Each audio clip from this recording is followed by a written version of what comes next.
Jens Stoltenberg in this video is going to say that Ukraine must provide itself with soldiers. The West will provide the equipment. It's what Jens Stoltenberg is saying is that they need to mobilize more and lower mobilization age. Okay, I showed the video yesterday. Then we got the founder of Telegram. Again, I showed you the interview with him. So he began his speech at the Token 2049 conference. He talks about why he believes in blockchain. Do it! So I don't have the entire video apparently. This is just like him being there. Yeah. All right. Welcome aboard.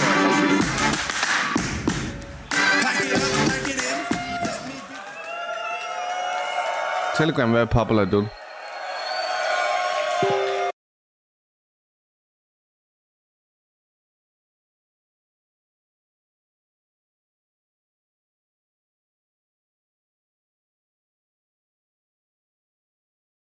Bruce.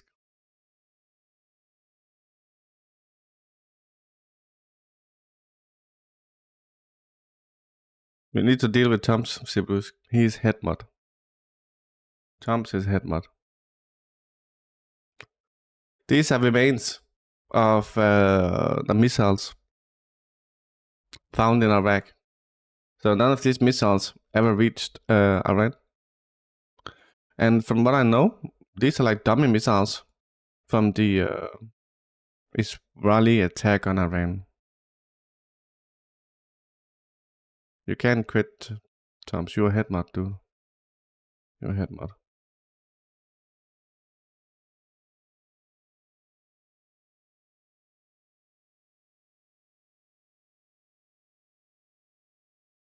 We got the military transport aircraft of the Indian Air Force with the first batch of BrahMos cruise missiles arrives at the Philippines. I thought the BrahMos was a hypersonic, dude. This is the BrahMos. I'm pretty sure the BrahMos is hypersonic. And that arrived at the Philippines.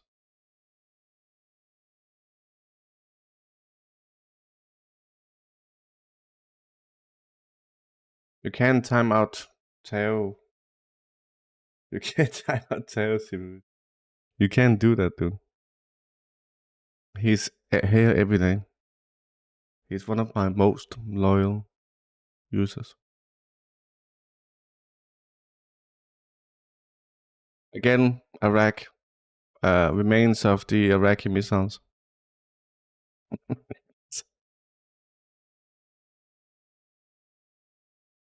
So, these are some old videos I didn't fucking show you, dude.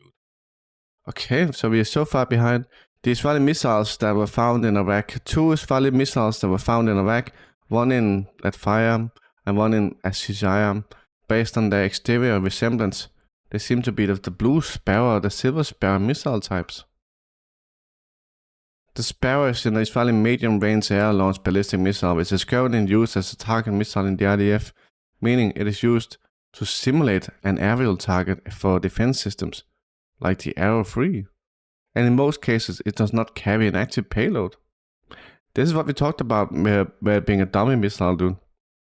Additionally, the Sparrow is a 2-stage missile, meaning it consists of 2 parts, a booster and a warhead. The warhead detaches from the booster before entry in 2-stage missile. The warhead does not travel much further than its detached booster. And the detached booster should be found not far from away where the warhead impact site.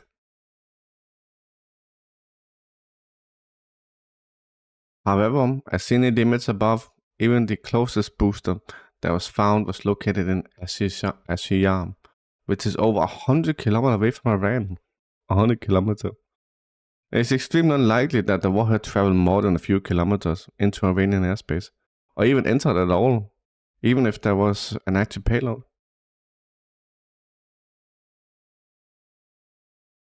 So what we have, this is where it was where the dummy missile landed, dude. These 2 places.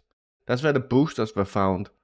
And the warhead would be expected to travel like not into Iranian airspace, which is that border, dude.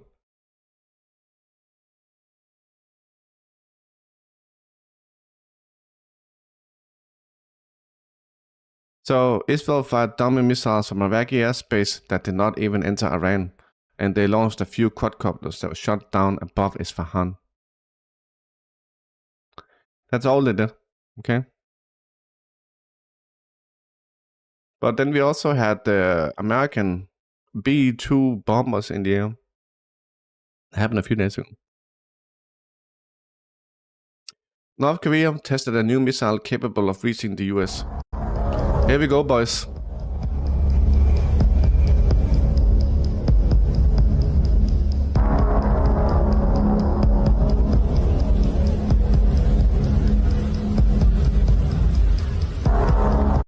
That one also looks like hypersonic.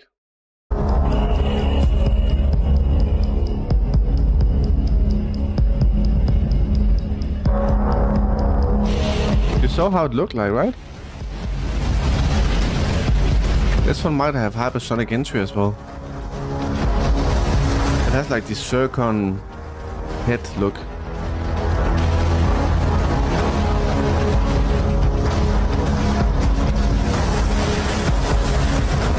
I'm so glad that I fucking took a shower, dude. I do that too little.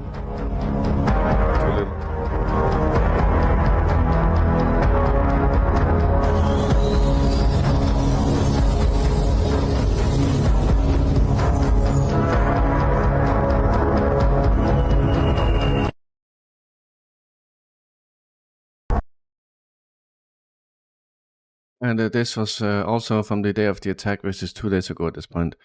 So you're 7 stops away from Elbit systems, where used to used to kill innocent people in Gaza. So this is a poster at a bus stop in Britain.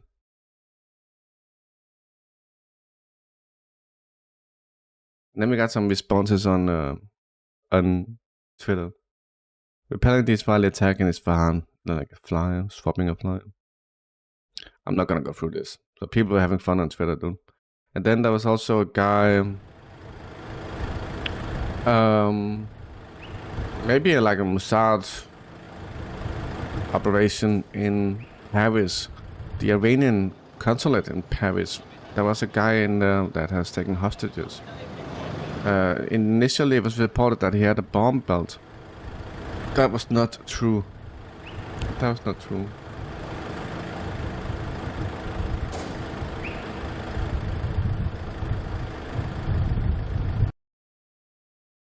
But he was detained later. I don't think anything happened, actually. Gagausia is calling, how do I pronounce that, dude? Gagausia is calling on the Moldavian parliament to restore Russian to the status of a language of the international communication. So the People's Assembly of the Autonomous Region has sent an appeal to the authorities to this effect. It knows that the Russian is a means of communication, mutual understanding and inter-ethnic communication in Moldova. So what we got here is the beginning of tensions in Moldova with the autonomous region called Gagausia that has asked for help from the Russians. And Putin said he would help. And the Klecklok also talked about this the other day. Many Russian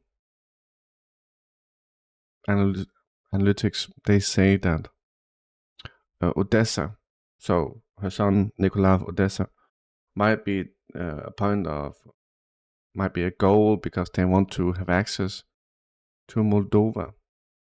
Yeah, but Toms, this might be a way for something to eventually happen.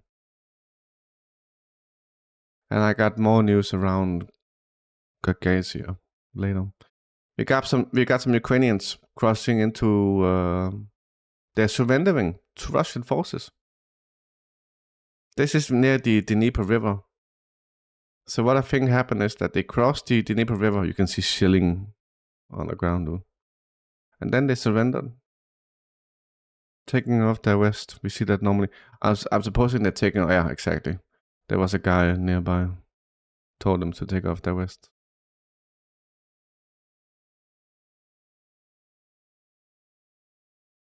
Very nice, boys. Blinken tried to convince Americans giving money to Ukraine is for their own good. virtually all of the supplemental will be invested in the United States. We know, dude. In defense production. It's just money laundering. Defense industrial base. And that means that's good what it is, don't we know? in the United States. They passed that bill, by the way. We saw that yesterday. I'm just behind with the videos. Israeli occupation forces set an attack dog on a Palestinian teenager while raiding his home in Tulkarm, occupied West Bank. So I saw this. I'm not sure. I'm really not sure we want to watch this, dude. We got a dog. The dog is going nuts. That's his feet.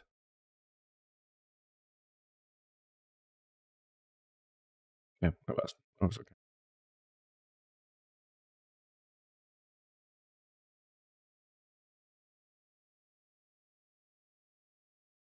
I wash myself. I used to wash myself every day. So when I was living in France, but when I moved to Norway, it just felt it's just so different, dude. France is so warm and I was sweating all the time. Here it's just so different, dude.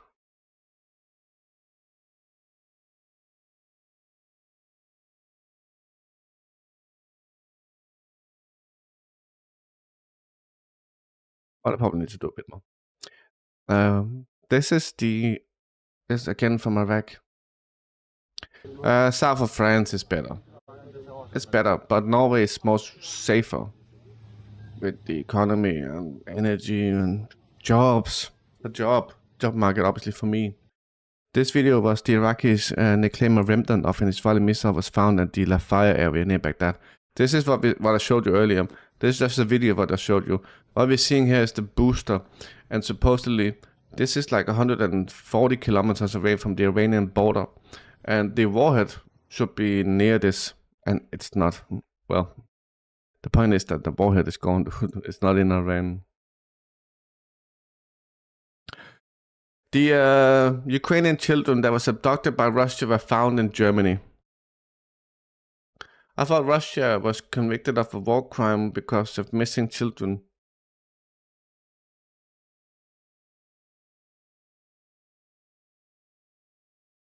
The Ukrainian Pravda, ironically Pravda means truth in Ukrainian, reports. During a meeting in Berlin with Holger Munch, president of the German Federal Criminal Police Office, has announced that Ukrainian law enforcement officers in cooperation with German counterparts managed to find 161 Ukrainian children adopted by Russian on German territory. Just let that sink in for a moment. According to this twisted logic, Russia supposedly snatched up 161 children from Ukraine and somehow managed to smuggle them into Germany, only for them to be found there by law enforcement officers later on. Wait, they're still saying it? They were abducted by Russia. What the shit, dude? I was joking. They're still saying it's Russia adopted these children, dude. Hey, Truth, what's up? This is dumb, dude. But well, the EU will not die for Donbass, Maria Zakharova, because the dead don't die twice. Israel retaliation was like Ben Shapiro having sex.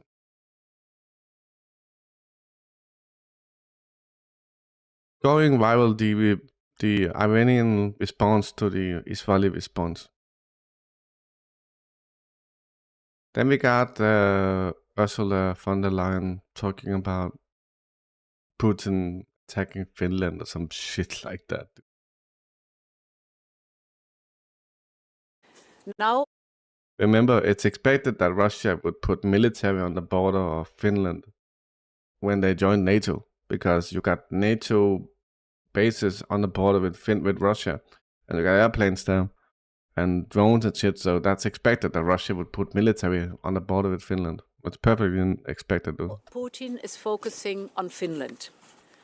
And this is no doubt in response to your firm support of Ukraine and your accession to It's nothing to do with Finland's response to Ukraine. I don't even know what they've done.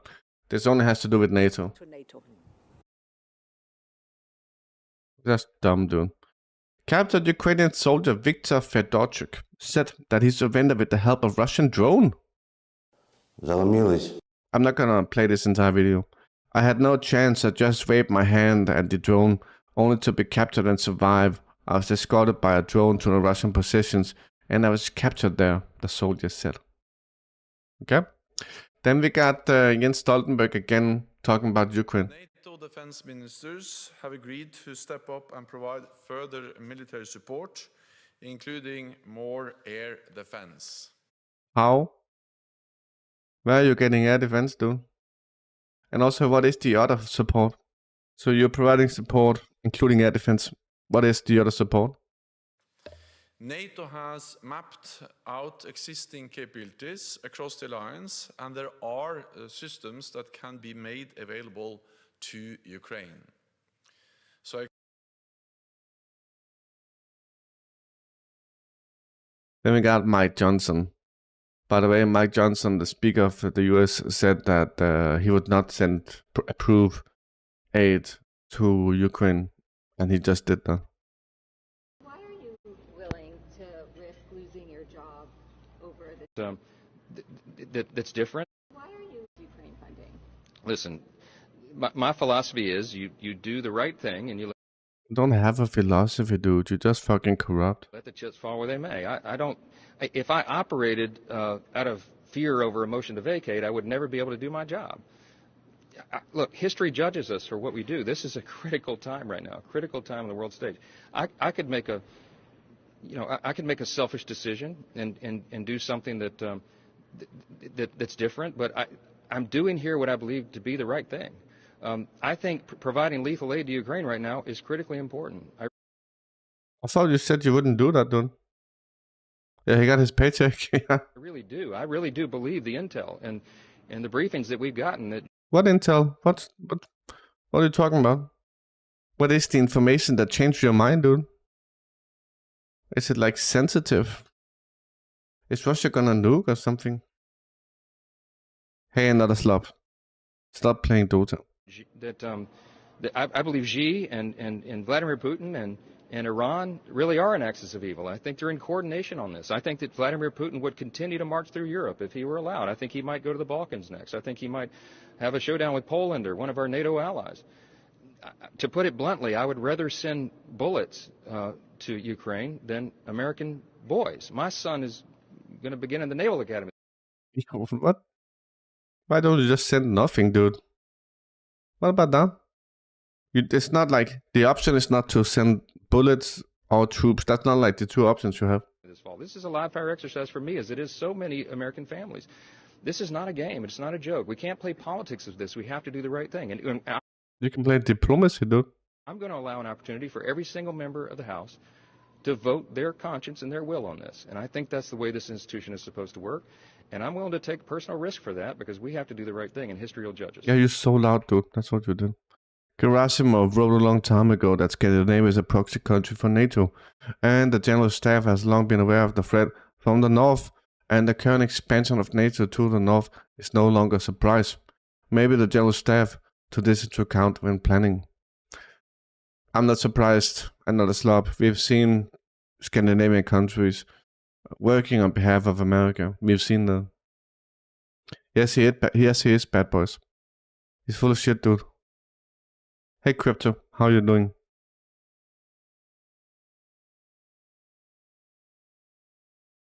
Zelensky said that the $60 billion will only slow the Russian advance. And then, dude. Yeah, but I feel like they all paid off, dude. This is all like a game. The thing about Mike Johnson is that he looks like he's trying not to be that guy who's paid off. He's pretending like the choice in Ukraine is between sending them bullets, which will kill more Ukrainians and they will lose eventually, or sending American men. What about doing nothing?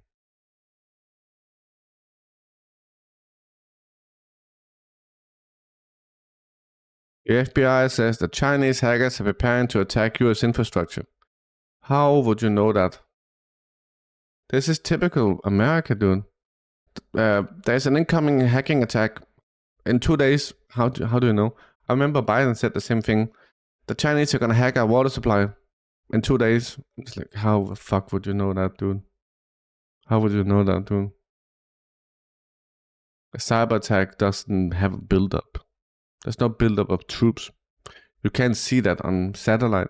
There's no way you can know. So what's really happening here is a false flag. What's happening is America attacking itself, exposing vulnerabilities, finding out what to do, or shit like that, whatever. Could be 1,000 fucking reasons. Like we saw the internet cables at the Red Sea was cut over. We know who did that, dude. It wasn't the fucking Houthis. FBI Director Christopher Wray has announced that Chinese government-linked hackers have infiltrated U.S. critical infrastructure. China is developing the capability to cause significant damage to our critical infrastructure at a time of their choosing, waiting for the opportune moment to deal a devastating blow. An ongoing Chinese campaign known as Volta Typhoon has successfully accessed numerous American companies in telecommunication, energy, water, and other critical sectors, with 23 pipeline operators being targeted. Can we see any data? Can we see any fucking data on this too? New York. That's the Iranian foreign minister. Is there any comment on last night's strike? Will Iran retaliate? What strike? What strike, dude? What strike? Where's Rangers?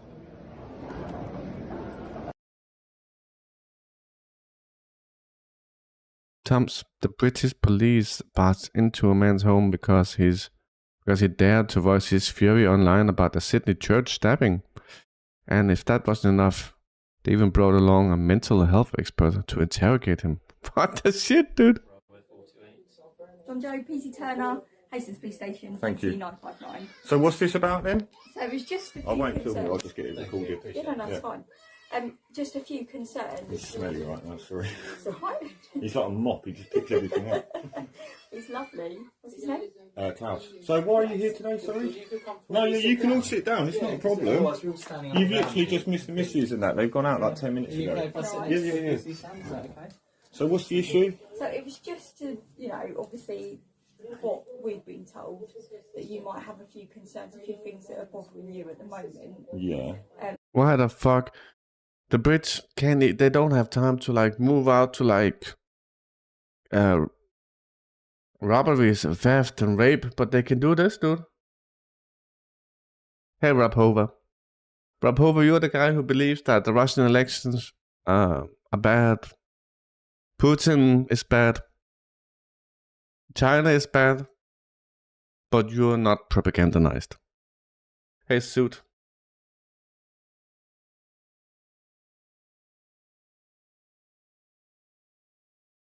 Why they don't have fucking time to this, the Brits, dude?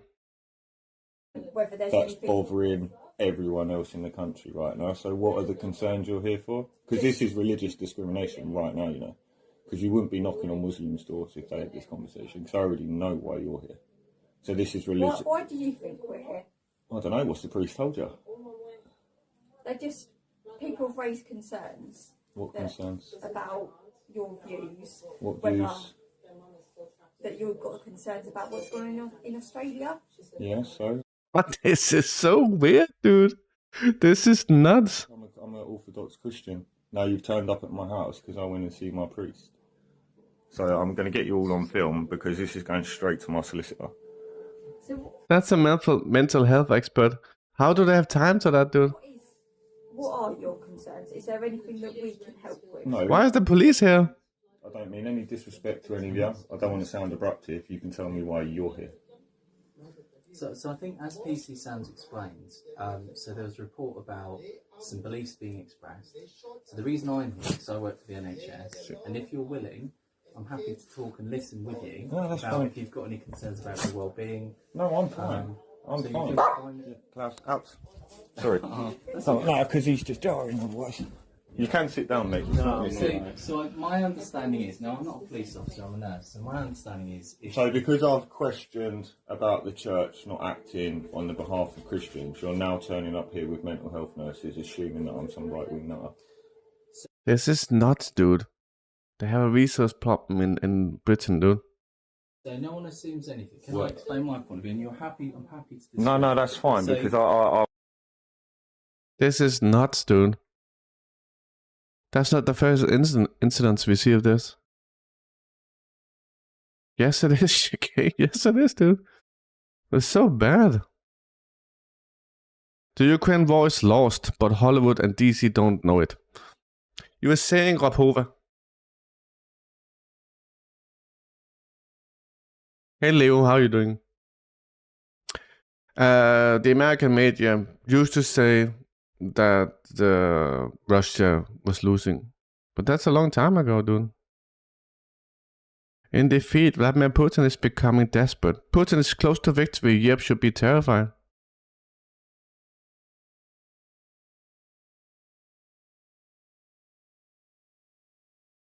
There's another one, dude. There's another one. Remember this. The Russian army is no longer even the 22nd in the world, right? That was in the beginning. Right, and take a look. There's also reports of the Russian army growing by 15%, dude. That's according to Western media.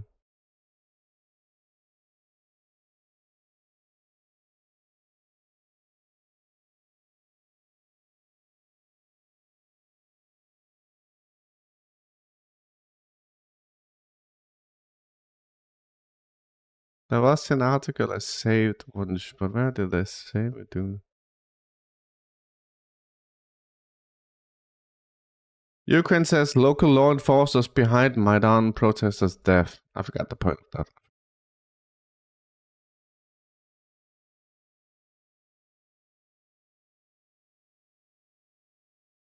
That's the point is more Gopova.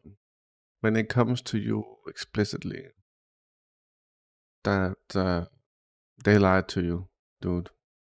They fucking lied to you. The elections in Russia are perfectly fine. In fact, they are way more democratic than in America. And I can explain that.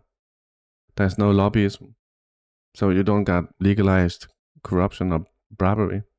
There's no electoral college. There's no electors. And there's way more foreign observers, including American foreign observers. You got the enemy of Russia doing polling data in Russia that coincides with the outcome of the Russian election. The last remark you had today was that, yeah, but Putin was in power for 20 years, right? You said that. There's a reason for that. Putin has actually done good for Russia. I'm not sure if you are aware, but Putin fixed Russia. Russia was under Western influence after the dissolvement of the Soviet Union collapse, right? So the Western powers was siphoning off resources in Russia. Putin was the one who stopped that. Putin also fixed the Russian economy. Putin did a lot of good stuff in Russia. That's why the Russians like him. That's why they vote for him. It just annoys me when people blindly believes that Russia bad, dude. It just annoys me. Sorry, dude. What is this? International activists have organized a freedom flotilla with the aim to break the sea blockade in Gaza and deliver humanitarian aid by sea. Here's some of the behind-the-scenes footage. Yeah, but you got more people on the ballot in Russia than you do in America. In Russia, there was 5 parties. I think six parties, 5 to 6 parties you could vote for. In America, there's only 2 parties. That's why I'm telling you, Russia's elections are way more democratic than in America. And Navalny is not a politician in Russia. You just look at the data. He just exists on YouTube. So if you're going to bring up Navalny, that's not something that is relevant to the discussion about Russia. That's just Western propaganda. It's a lie, dude. You can just try to see how his party is doing. And you can look at why he was even arrested. So there's data. He wasn't arrested because he was a Putin opposition. He's not. The thing about there only being one guy in the ballot is not true. There's way more in Russia than there's in America.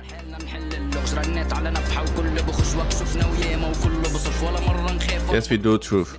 A boogeyman is Putin. A boogeyman is Hamas. Boogeyman is Saddam Hussein. Some stuff about... Okay, we've shown that, dude. Moving on. The self-immolating man who died, dude. China, that's right. Xi is a dictator. Self-immolating man outside Trump trial reportedly identified. The man was carrying papers before setting himself on fire. Leaflets, which he spread out. According to unverified images circulating on social media, the man claimed the US government is about to hit us with an apocalyptic fascist world coup. Which we read about, by the way. It's like an economic coup, right?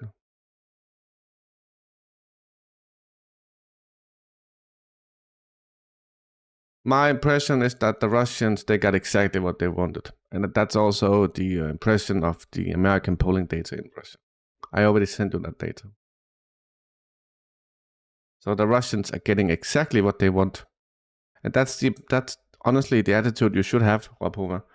My impression is of many, not only Americans, but many Westoids. They say this, Russia should have this, and that. And none of them cares about what the Russians want. That's my impression of most people who discredits or criticizes Russia. Is that they honestly don't give a fuck about what the Russians want to do. Ukrainian air defense is depleted. The Ukrainian air defense has been depleted for fucking 2 years, dude. So since the beginning, Russia has been on and off, hitting all over Ukraine. Sometimes they've been hitting targets to purposefully deplete the Ukrainian air defense. That has been happening since the very beginning. But now it has come to such a situation where no country is able to supply Ukraine with Patriots, which is what they use for air defense. Another day was marked by devastating Russian strikes in Ukrainian rear areas. On the night of April 19th, numerous explosions thundered in the southern, central, and eastern regions of the war-torn country. The massive attack involved Russian Tu-22M3 strategic bombers armed with Kh-22 and Kh-32 missiles, as well as MiG-31K fighters armed with Kinzhal hypersonic ballistic... It's a dagger. That's a dagger we saw there, dude. Very big. That one is like 8 meters or something. With Kinzhal hypersonic ballistic missiles and waves of Guran drones. The targets of the night attack included the railways of Ukraine. Several missiles struck... I feel like for 1 year at this point, what is happening in this video has been happening every night, dude.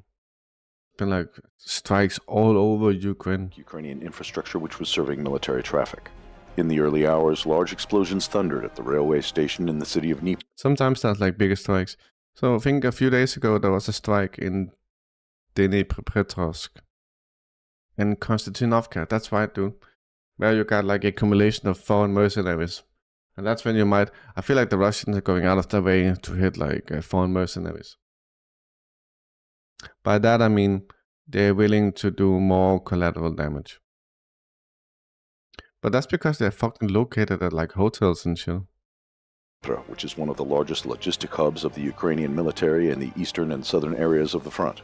The Ukrainian Railways Company officially confirmed the damage, which was not possible to hide, but blamed the Russian military for attacks on the allegedly civilian infrastructure. In fact, various independent sources confirmed that the target was a military echelon with equipment and military personnel, which was successfully destroyed. The day before, the same city of Dnipro suffered heavy losses as a result of the precision Russian strikes at the local military airfield. At least 2 Russian missiles with clustered munitions struck the parking area for military aircraft. 3 MiG-29. I showed you this video with the cluster munitions. It didn't actually look too effective, but something did get damaged. Of the Ukrainian Air Force were heavily damaged. Hey Wizard, how are you doing? 1 more missile destroyed a local depot housing military equipment. Another Russian strike destroyed the launcher of a Ukrainian S-300 air defense system and damaged its radar in the city. Footage of the attack was quickly shared online, confirming... Yeah, there it is. The strikes at a distance... Here you can see the cluster. It's very different from the American clusters. This is like way more chaotic. Distance of about 90 kilometers from the front lines were coordinated by Russian reconnaissance UAVs, which passed unnoticed by Ukrainian air defense forces. This is yet more evidence of the growth of the fire and reconnaissance capabilities of the armed forces of the Russian Federation. The Russian side also suffered losses during the night attack on April 19. That's a Tu-22 bomber that fell a few days ago.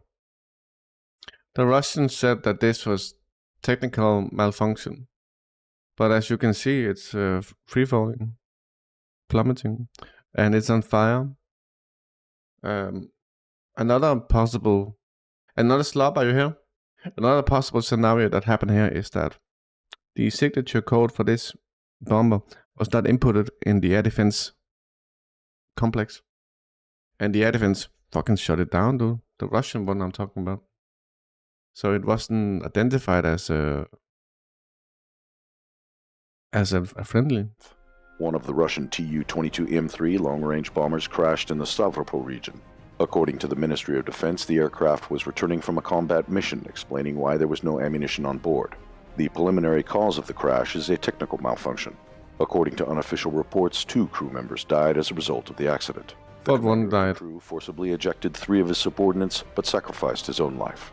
He remained in the plane to the last minute in order to guide it away from residential buildings. Thanks to his deed, there was no collateral damage on the ground. Another crew member was reportedly found dead on the ground after ejecting. All right. The General Staff of the Armed Forces of Ukraine tried to declare another fake victory, claiming that the aircraft was allegedly shot down by a Ukrainian anti-aircraft missile. But even it's not true, because this was in the region in Rostov, and Ukrainian air defense have no reach there.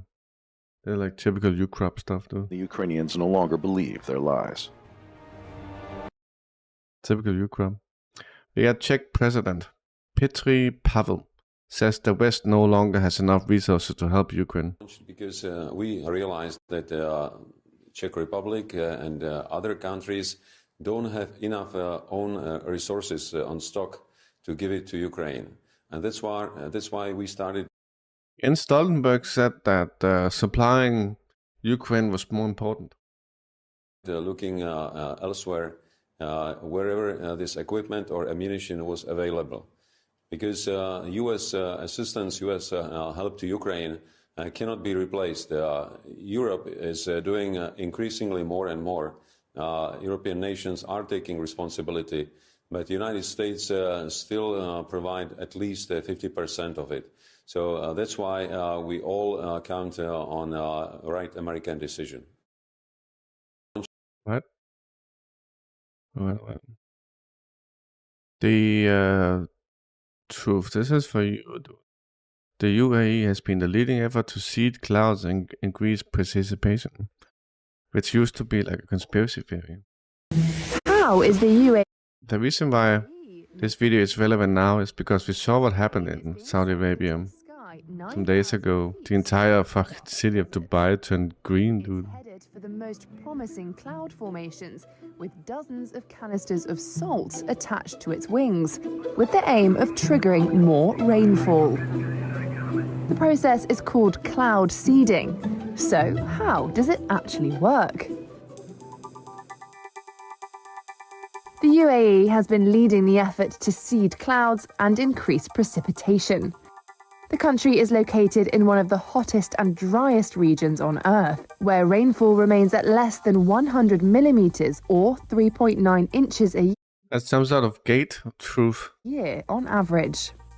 The effects of climate change, combined with a growing population and booming tourism, have pushed up demand for water in the UAE, which has relied on expensive desalination plants that make use of seawater. Meteorological official Abdullah Al-Hamadi says cloud seeding can help. Ask Severus. يزيد نوعا ما من 10 إلى 30% تقريبا كمية الأمطار، وبالتالي يزداد المخزون المائي، وراح طبعا تكون هذه الكميات يعني صالحة لجميع الدول. The salt canisters attached to the plane's wings release salt nanoparticles into the clouds. This stimulates and accelerates the condensation process and produces droplets big enough to fall. Sometimes you know he's gonna like appear in like 36 or something. What I think he's doing is he goes from stream to stream to stream, and then he like checks back in like every minute or something. As rain. Pilots based at the Al Ain airport have to be ready to take off at a moment's notice, flying over the desert before directing their aircraft into the clouds. Pilot Ahmed Al-Jabari. كطيار في تلقيح السحب هي ثاني أكثر تحدي طيران للطيارين في عالم الطيران. وجود السحابة نتيقن ونحاول أن نبدأ بمدخل ومخرج لها تجنبا للبرق والرعد وأيضا البرد. But experts say the method is still far cheaper than the desalination process, and it does not harm the environment. Edward Graham is a meteorologist at the University of the Highlands and Islands in Britain. In terms of the effect on the environment, cloud seeding nowadays, at least in the UAE, just uses salt flares, and that's what you get in table salt on your kitchen table. So there's no actual harm to the environment. Traditionally, chemicals such as silver iodide, which mimics the crystal structure of ice, have been used, but they're not used in the UAE today. In terms of carbon footprint, the planes that fly up into the clouds are just small planes, and when compared to the billions of cars on the planet and the huge planes doing international air travel every day, it's just a drop in the ocean in terms of carbon footprint and carbon emissions. Other countries in the region, including Saudi Arabia and Iran, have announced plans to try cloud seeding as they face historic droughts. I don't know about cloud seeding. It doesn't seem as bad as all the other means do. When people talk about releasing like fucking aluminium into the ionosphere, shit like that, dude, to block at the sun, this one seemed pretty fucking light, dude. Truth, what do you feel like? How do you feel about cloud seeding? What do we got here, boys? Something about S400s. 2 days later, as expected, objective control data appeared in the form of foreign satellite images of the Russian airbase in the Sanskoy on the Crimean Peninsula. Right. So there was an airbase that was hit by Ukraine in Crimea, and I saw it being hit, dude. What I think we saw on the footage was the destruction of 3 air defense systems. Think?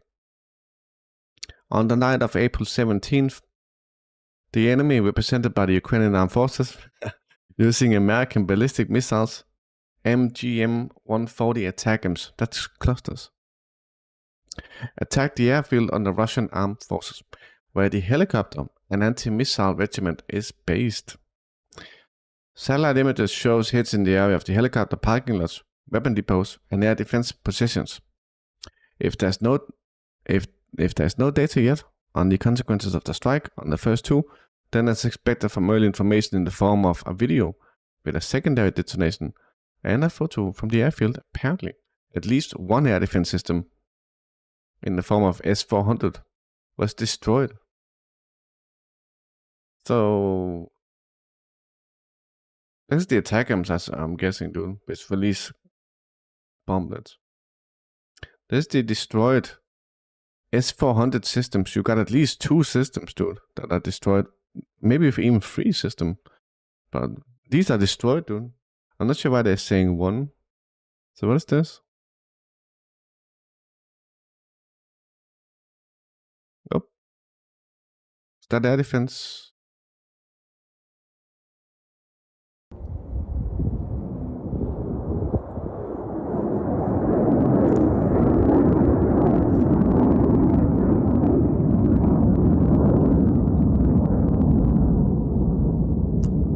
Not so sure if that's air defense, dude. No idea. That's the arrival. Is there secondary detonation?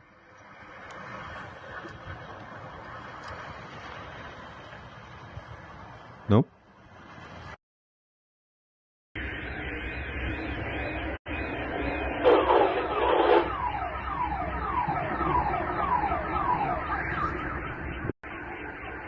Okay. Very tough to see what's happening, though. But at least they, the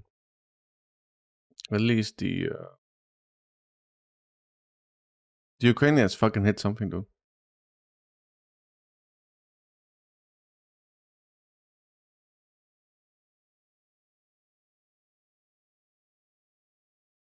We got a rapper here who was detained because his purpose of his entry into the country did not correspond to the stated ones. He refused to take tests for alcohol. Why did I save this dude? What? I don't care about this. I thought this was some FSB stuff. Moving on, dude. What Russia's sanctions failure says about the future. This is relevant because America, when they can use sanctions as a tool, that means that they're in position to do so, which means that they control trade and finance enough for it to work. And if it's no longer working, that means that they don't. You understand? In December 2021, phone call US President Joe Biden warned Russia and Vladimir Putin of severe economic consequences if Russia invaded Ukraine. Despite the subsequent implementation of these sanctions following Russia's actions in Ukraine in February 2022, the devastating impact of the Russian economy did not materialize. Contrary to Biden's earlier declaration that the Russian economy would suffer dramatically, an actual economic downturn was modest and was followed by a robust recovery in 2023, raising concerns of potential overheating. The resilience of Russia's economy can be attributed to several strategic maneuvers that effectively circumvented the sanctions. These included sophisticated evasion techniques, the establishment of alternative trade routes, and strengthening of economic relations with non-Western powers such as China and India. This adaptive approach not only mitigated the impact of the sanctions, but also highlighted the limitation of Western economic measures. As a tool of foreign policy, the failure of the sanctions to cripple Russia's economy reflects a broader weakness of US foreign policy, which has relied heavily on economic sanctions since the Cold War, without adapting to the changing global economic landscape.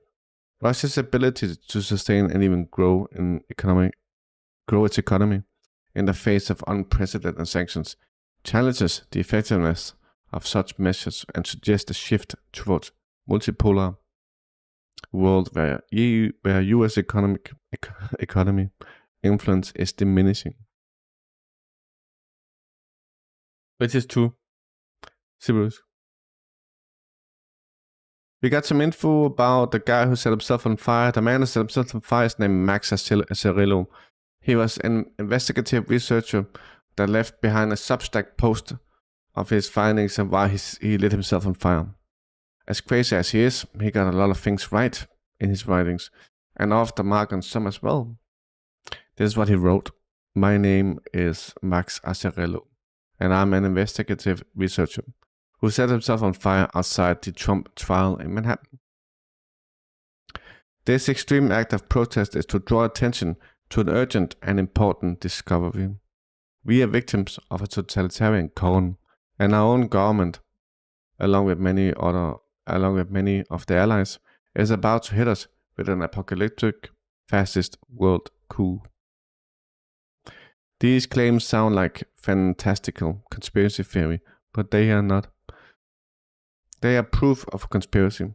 If you investigate this mountain of research, you will prove them too. If you learn a great deal about Ponzi schemes, you will discover that our life is a lie. If you follow this story and the links below, you will discover the rotten truth of post-truth America. You will learn the scariest and stupidest story in the world history, and you will realize that we are all in a desperate state of emergency that requires your action. To my friend and family, witness and first responders, I deeply apologize for inflicting this pain upon you, but I assure you, it's a drop in the bucket compared to what our government intends to inflict. Because these words are true, this is an act of revolution. So I think that's sort of a letter he said, dude. But he survived the self-immolation, but he then died the next day after like 10-12 hours.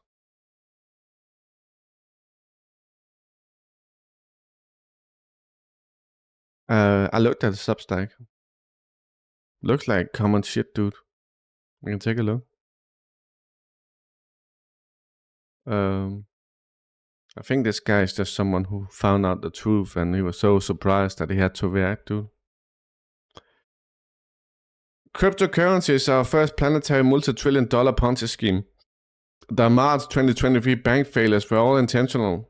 When the Ponzi scheme goes insolvent, it will take down half the stock market. It is a Ponzi scheme too large, so it created global inflation. Yeah. I think he's dead, Shakay. I'm pretty sure he's dead, though. Start a fucking revolution. He looks sick in this video. Start a fucking revolution. You've got nothing to lose. Maybe he's distressed because what he's about to do. I don't know.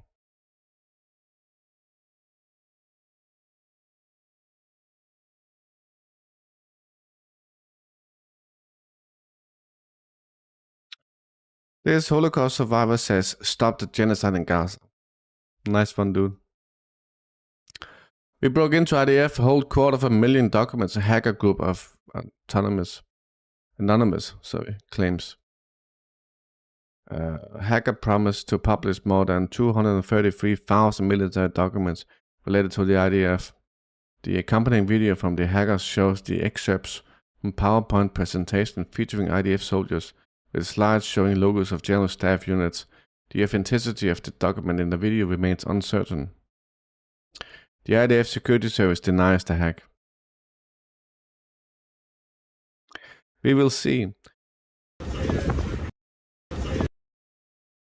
Shit, dude. Whatever. Take a look. Blurt mobile. This one is funny as fuck, dude. And that's the Daily Mail. This is the turtle tank, dude. So funny. I don't know what this is, dude. Fuck that video. I'm moving on. This is videos from the attack in Iraq. The Iraqi airbase, the Iraqi military base, not airbase.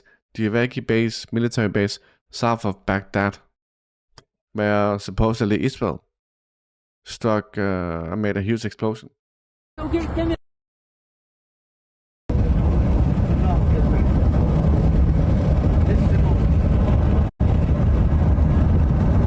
Truth, what do you feel about the guy, dude? The guy, the Max Azzarello. How do you feel about that guy, dude? I saw a video from this incident. You see a second detonation, but I think you actually hear a missile as well, dude. I have that video somewhere. So where is it?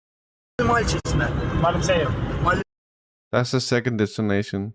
So either it hit something and it like ammunition and it detonated, or there's two strikes. Yo Ali! Yo Ali!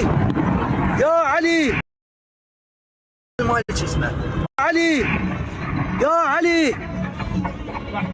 That looks like second detonation though, but I don't know. He used to work in pyrotechnics. But what do you think about him? True. The US begged Israel not to do it despite the Israeli attack, which kind of didn't happen. And literally no one from the Pentagon to the Joint Chief of the CIA to the intel community thinks this is a good thing, said one of the US officials. Whatever. This one is so funny. Bam. Look at the dog's expression, dude. 我不在，有点受欺负的样子。你看着我，哎呀，哎呦，哦，哎呦我的妈！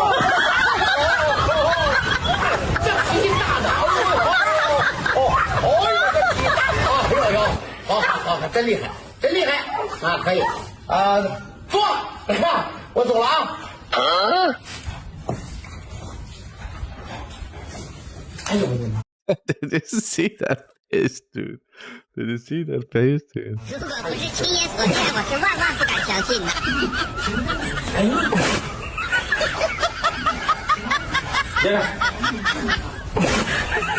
还碰我们蝴蝶结呢，我看，赶紧来来，赶着我来来，你进来。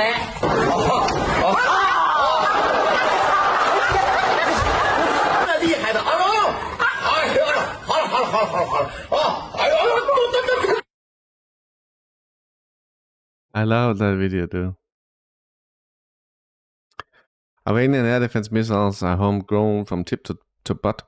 Everything is built, sourced, and developed in-house. Nice, boys.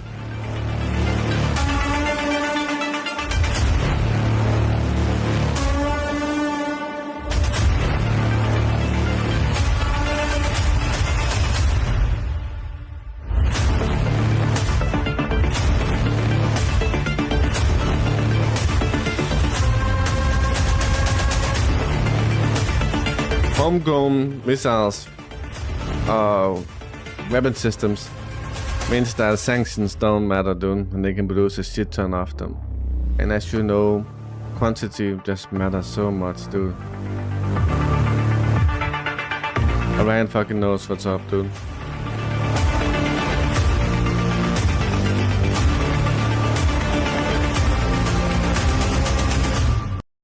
Iran knows what's up, dude. An American Air Force flight departed from London and entered Iraqi airspace a short while ago to supply fuel to occupation aircraft in the skies of Iraq. So that was when the Iraqi attack happened. Okay. Upsilla. You know what, Truth? I'm gonna play this for you, dude. You know that on April 8th, 2024, during the total solar eclipse, a unique celestial spectacle will be visible. This isn't just any celestial event, but the I thought this was April 8th. Rare appearance of the Devil's Comet. This intriguing comet, discovered way back in 1812, will emerge from the shadows, gracing our skies during this total solar eclipse.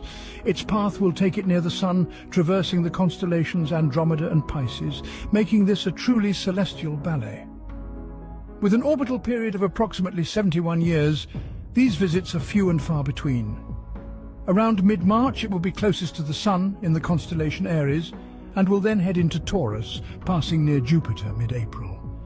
This comet will be approximately 27 degrees from the Sun and close to bright Jupiter during the eclipse.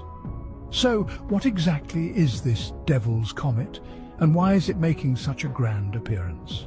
Discovered in 1812, the Devil's Comet, also known as Comet Pons-Brooks, is a Halley-type short-period comet.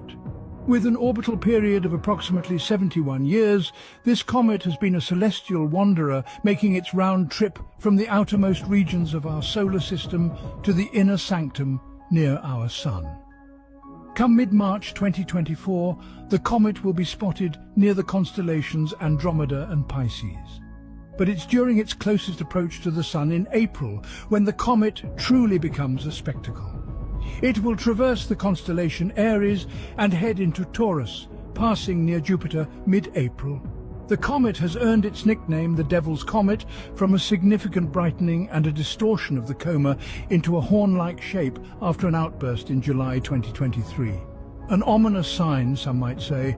During the eclipse, it will be approximately 27 degrees from the Sun and close to bright Jupiter. Its apparent brightness around this time is expected to be around magnitude 5. The solar corona's glow during the eclipse might make it difficult to spot without binoculars or a telescope, but for those who persist, the sight will be worth it. On April 21st, 2024, the comet will reach its perihelion, the closest point to the Sun, where it will shine at its brightest in the constellation Taurus. But there's more to this comet than meets the eye. In 2024, a remarkable convergence of celestial and cultural phenomena unfolds, as if the universe itself is setting the stage for an extraordinary spectacle. Alongside the total solar eclipse and the rare visibility of the Devil's Comet, we find ourselves at the peak of solar activity, marked by an increase in solar flares and sunspots. This cosmic dance is set to the rhythm of the year of the wood dragon, a symbol of strength, luck and health in Chinese astrology. Yet this is more than a rare celestial alignment. It's a cosmic ballet that may usher in a new era of understanding, a shift in consciousness, a dawn of a new age, the age of Aquarius. The awe and wonder of these events may open our minds to a fresh perspective of the universe and our place within it. Now let's delve into a theory that could potentially change our understanding of space and time, the uniplanetary evolution theory. This theory suggests that our solar system is not just a collection of planets, but different stages of a planet's life. Mercury, the smallest planet in our solar system, is envisioned as a young Earth, and Neptune, the farthest from the Sun, as an older Earth. In this grand cosmic play, the theory proposes that we are about to witness the birth of a new planet. Not just any planet, but our very own Earth. It's as if our Sun is pregnant with a new world. And the celestial events of 2024 are the first contractions, the beginning of the birth process. This theory, if proven, could revolutionize our understanding of the universe. It could mean that our planet is not just a passive participant in the cosmic dance, but an active player in the creation and evolution of the universe. So, are these ominous events a prequel to what's to come? We can only wait, watch and wonder. As we step into this potential new era, let's keep our eyes on the skies and our minds open to the endless possibilities that the cosmos presents. The comet's visibility will be best in the northern hemisphere in March and April 2024 after sunset. As the celestial curtains draw back, the Devil's Comet will grace us with its presence in the cosmic theatre. Amid the vast expanse of the night sky, one may need to borrow the eyes of binoculars or a telescope to truly appreciate its magnitude. The comet, a silent performer, dances across the stage of the cosmos, a spectacle not to be missed. So keep your eyes to the skies because the show is about to start. Thank you for joining us on this extraordinary journey. I'm checking Turbo. If you are a passionate explorer of the mysteries in our cosmos and eager to uncover new perspectives, you've come to the right place. We post thought-provoking videos every day, so don't miss out on any of our I'm a pig. episodes. I'm a goddamn pig, dude. Now and embark on more awe-inspiring voyages of What the shit, Turbo? Hey, Landom, what's up? How are you doing? Tesla has announced a voluntary recall of 4,000 of its Cybertruck to address the stuck pedal problem, seen going viral on TikTok.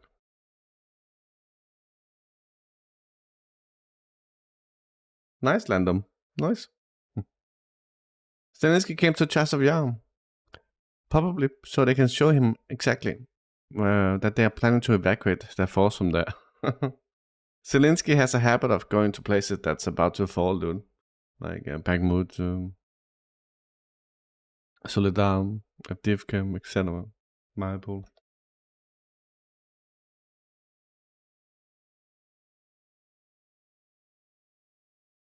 No audio. Of course, it ended with the UPA flag, dude. Jens Stoltenberg declared attacks against Russian territory are legitimate. You have to remember what this is. This is a war of aggression where Russia is attacking a neighbor, attacking Ukraine. Ukraine has the right to self-defense, and that includes... We know why he's using that word, dude. It's the code for Israel. This is a code for Israel. also striking legitimate military targets outside Ukraine. So to down Russian planes which are used to attack Ukraine is part of Ukraine's right for self-defense. They can't even do it inside Ukraine, dude.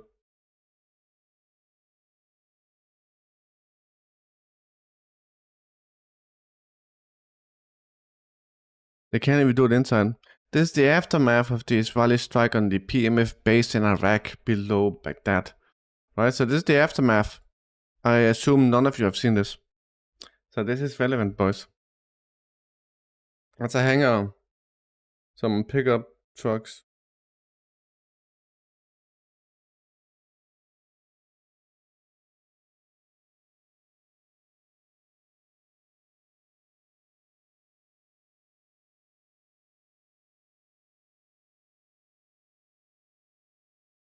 I don't know what exactly they hit, dude, but we know those 2 explosions, so they might actually have hit some ammunition, but I don't know. It could also be that there were 2 missiles. So this is like 70 kilometers south of Baghdad. And this is the attack that happened a few days ago. And Israel did this the day after they struck Iran.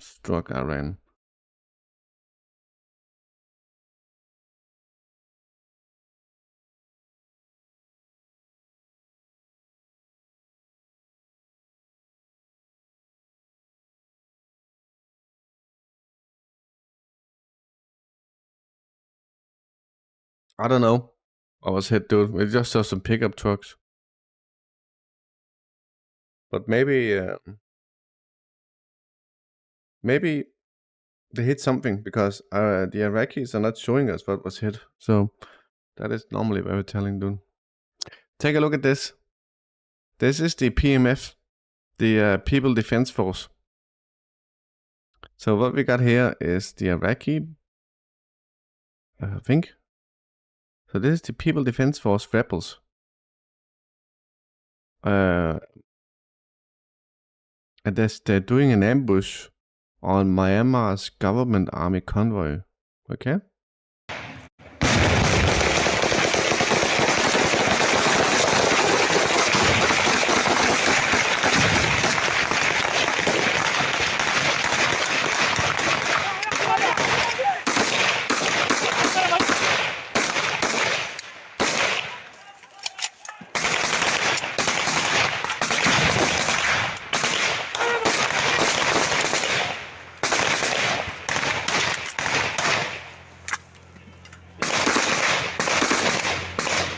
I'm not gonna show this entire video, but they're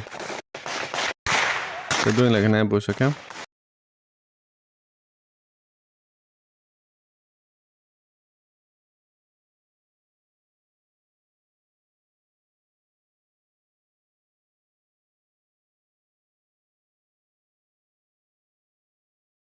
We got this guy.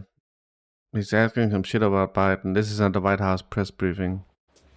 I forgot his name, dude. Douchey something. That his uncle Bozy was eaten by cannibals. So, you know, I answered this question yesterday. I believe I've seen some clips on your network about me answering this question. I don't have much to say beyond what I said to some of your colleagues. Look, I was there. I think you traveled with us too to Pennsylvania. I'm not sure if you were there at the memorial in Scranton. The president had a emotional and I think a symbolic moment. He had an opportunity as president to honor his uncle's service in uniform. He had by lying, dude. To be there as president, to speak to the bravery of his uncle, and not just his uncle, but many U.S. service members that put their lives on the line on behalf of this country. So his uncle, who lost his life when the military aircraft he was on crashed in the Pacific after taking off near New Guinea, the president highlighted his uncle's story as he made the case for honoring our sacred commitment to equip those we send to war and take care of them and their families when they come home. And as he iterated, the last thing American veterans are, or the last thing Americans should be called, are suckers and losers. And that is, those types of words should not come from a commander-in-chief, as we have in the past. And we should actually be lifting up our American veterans and honoring them. And that's what you saw from this president. What a weird answer, dude. Rangers, what's up? What were you saying? I am currently seeing a show about Gaza and how complicated it is. They're saying, for example, that Gaza was the most consuming salt in the world. The truth is that the salt was used for explosives. Now, as Israel, you need to decide if you limit the salt into Gaza, knowing that if you do so, growing terror, and if you don't harm the population. Salt is not used in explosives. We know, Rangers, that since 2007, Israel has been imposing starvation rules on what's being allowed to be imported on Gaza.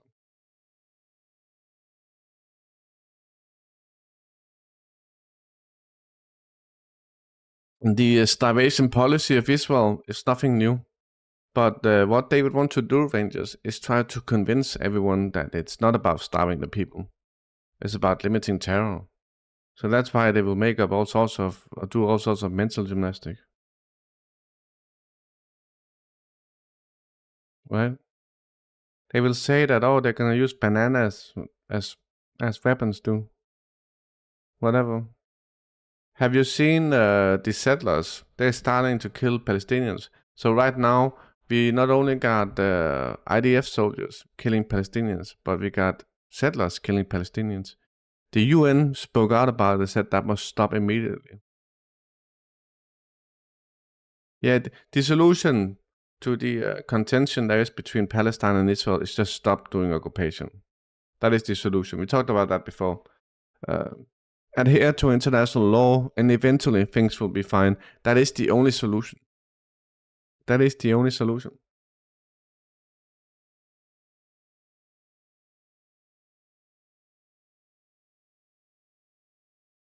As long as you're going to keep occupying and doing apartheid, you're going to have people trying to kill you. Yeah, the settlers are protected by the IDF. It's that's why it just looks like there's so many baddies in Israel, dude. I'm sorry, Rangers, but it just looks like there's so many baddies, dude. When you got people trying to prevent aid going into babies who are dying of malnutrition, dude. These people, settlers, ordinary people, dude, preventing this, so they are responsible. They are complicit in the death of newborns. It's very discouraging when you see a whole country behaving in such a way. Very, very discouraging. America begged Israel not to strike Iran, but request was embarrassingly ignored. Why can't I pronounce that correctly, dude? I'm having issues talking. The US begged Israel not to do it, and literally no one from the Pentagon. I talked about that already, dude. We talked about that. If Israel was to stop occupation and the Hamas attack was without occupation, would you support Israel? If Israel adhered to international law and allowed Palestine to be free, and there was enough time in between, so right now you have cultivated terrorism, and that cultivation needs to be removed, which is occupation, right? And as soon as you remove that, the occupation, remove the conditions where you are creating terrorism, then you also need to allow for these terrorists to be de-radicalized or removed, because there could be a long time, there could be 80 years essentially, where you're going to have to live with what you've done.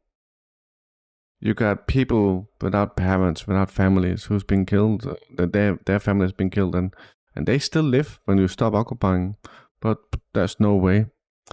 There's no way. You're just going to have to adhere to international law and take what is coming to you. You have to pay the price eventually. You reap what you sow.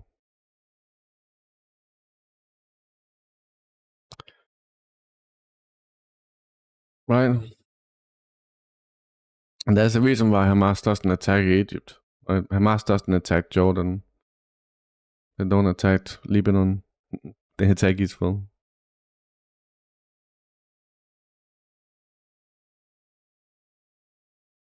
None of the solutions that is coming from, none of the suggestions that's coming from Israel is ever going to work.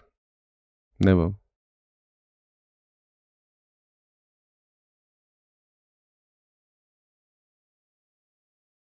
The solution we are seeing being applied by Israel is more occupation. More and more and more. More killings. More settlements has been approved. Illegal settlements has been approved in the West Bank. So every year we see Israel doing more occupation, not less. So Israel is going in the wrong direction. Israel is responsible for the turmoil in the Middle East. The first massacre we saw was observed in 1937. And I actually thought that there was mostly peace before 1948 for the state of Israel. But you did have Zionist massacres on Palestinians before that. We got an interview here. I think this is in English. This is part of an interview with the American NBC channel with the Iranian foreign minister. You ready? When you attacked Israel, you telegraphed that attack. You let other Arab nations know this was happening. Did anyone, any other country, tell Iran last night this attack was coming? What happened last night was not a strike. But did any other country tell you something was happening and they were going to invade your airspace? And they're talking about the Israeli attack on Iran, dude. They're talking about that. He's saying it was not an attack. So they're not going to respond. Attack possibly on your bases. The 2 or 3 very they're like more like toys that our children play with, not drones. It was not worth telling us before it happened. It was quadcopters that are like toys. Exactly, dude. Every time Israel was less occupation, they used it for terror. Israel has always been increasing the occupation. You can just look at a map of illegal settlements. It's always been increasing. But it doesn't matter. You need to stop occupying. If you occupy, you're doing the wrong thing. The solution is not just to give them a house back, their house back. The solution is to stop occupying. And you have never done that. You've always done occupation. It doesn't matter. And you can just look at the West Bank. The response from Palestine is due to occupation. And remember, in Gaza, there is a wall around Gaza, turrets around Gaza, checkpoints around Gaza. Just because you leave it, it's still occupation. And Israel should not be responsible for what goes in and out of Gaza. Gaza is a city. And what you got is a concentration camp of the Palestinians that are fenced in by a big-ass wall and turrets. And you decide what food goes in and out. That is... In fact, more children dies in Gaza than in the Auschwitz camps. That's how bad Gaza is, dude. Rangers, in the future, Israel will be described as worse than the Nazis. Because you kill more people. You have concentration camps like the Nazis, and you just killed more people. You did way worse. That's what will happen. If we could just look at the data and we can predict that. There's more children dying in Gaza than in Auschwitz, the worst one. So Auschwitz is no longer the worst concentration camp, it's Gaza. And Rangers, you are part of that. You're partially complicit. What we are observing is right now we are talking to someone who back then was, so we're going to take it back. We are talking to someone who was making excuses for the Auschwitz camp. And that guy is you. And that guy was a Nazi back then. And we are talking to him. And he's pretending like he's the victim. And they have to do it. Auschwitz, they have to do that. But I'm just telling you that you can look at the data. There's no disputing the data. And Rangers, you admit what the solution is. Stop occupation. You admit that. You and I talked about that some time ago. It was a month ago. And you realized that, yeah, the only solution is to stop occupation. And I'm pretty sure you admitted that.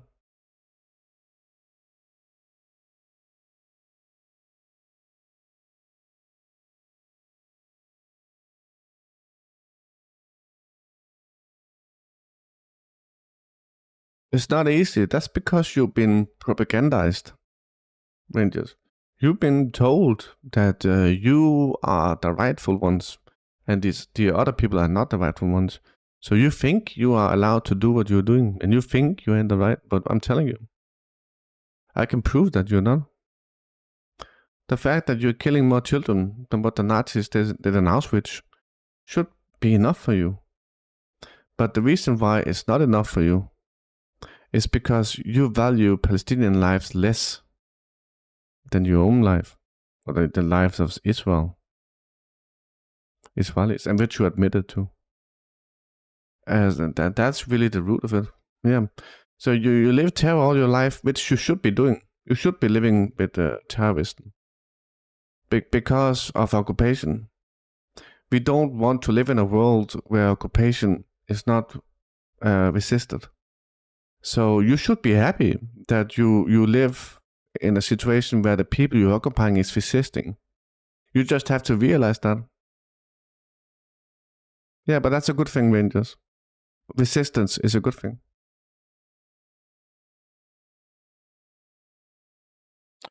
And I just wish at some point that you would realize that. The fact that you live with terror is not like an... So I've been telling you that you're doing Auschwitz and your response is, yeah, but I've been living with terror all my life. It's not the right response. There's no trust. That doesn't matter. You have to give us a solution. And I've given you a solution. And you have to go for that. If you got no other way, then there's only one way. Right? If you only have one path forward, then that is the path. And you're going the opposite direction. You're going the path of occupation. You should go the other way. Yeah, the Nazis thought themselves as a chosen people. The Nazis thought they were victims. Yeah, but that's going to happen, Rangers. That's going to happen. That's to be expected. That's to be expected. One thing you need to do, Rangers, is stop occupation. And that needs to settle for many years. And the life of and the independence of Palestine and the Palestinian state should rely on your trust. I wouldn't like the country of Denmark relying on your trust. That's not that is irrelevant. Your trust is irrelevant. The Palestinians have rights, and they should be upheld.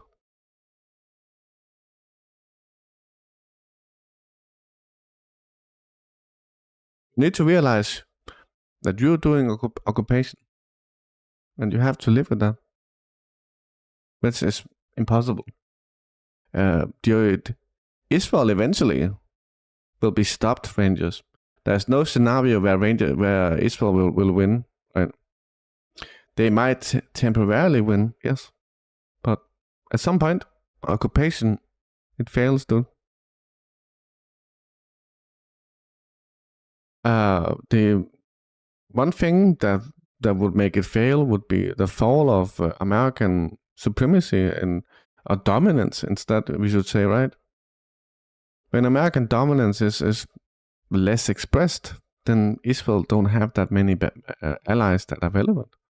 That means they can't exert their will onto the Palestinians and the Middle East. And then Israel will pay. They will get what they kind of have put themselves into.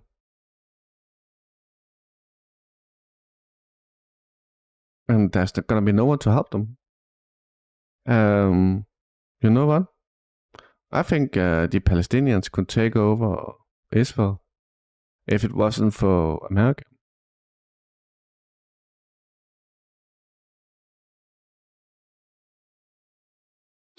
NRK was saying something about Taiwan. That's right, dude. I saw that. Why is Casey doing such a long stream, PPG?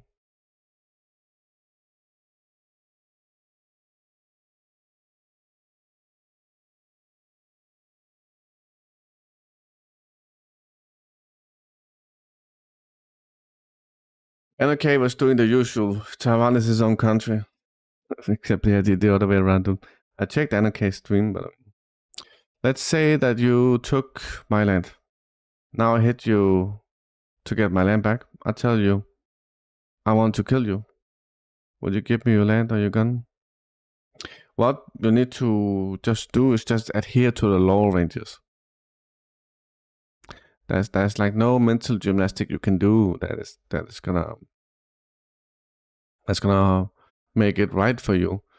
You know you're in the wrong, Rangers, when you have to break the law to be what you are.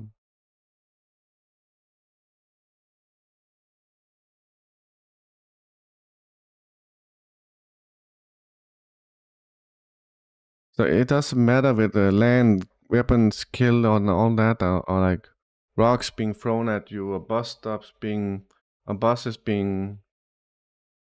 blown up. It doesn't matter.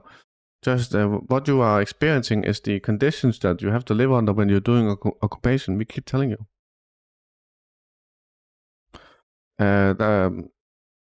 Every year there's a vote to create the state of Palestine and to implement international law in Palestine, occupied territory. And every year America votes it down. America is essentially using Israel as a way to like impose their control on the Middle East. And in that way you are a tool.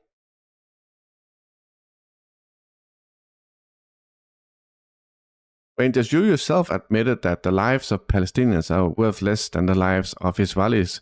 That is what Turbo is referring to when he said that you've been conditioned to think that you are better.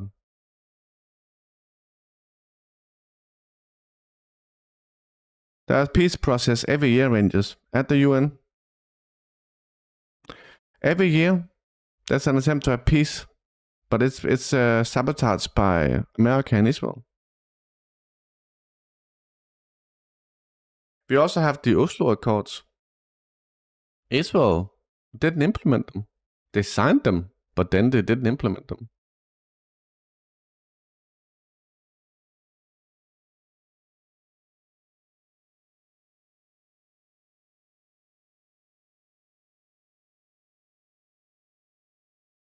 So obviously Israel, they don't want peace. That's why they're doing more settlements.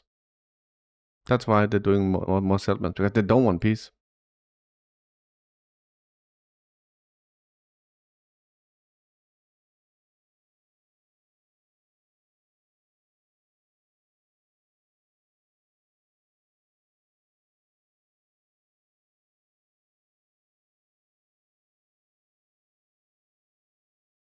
Yeah, just because you act like a country, which they don't, it's not like they have some aspects of an independent country, doesn't make them a country. For instance, they don't have like an embassy, they don't have all sorts of bullshit, dude. So there's many things they don't have like a real country has. So they don't act fully 100% as a country. So it's just a weird determinator, dude.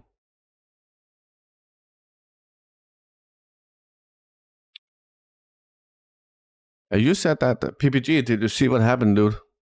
I sent you a link PPG on Discord. Did you see that? PPG.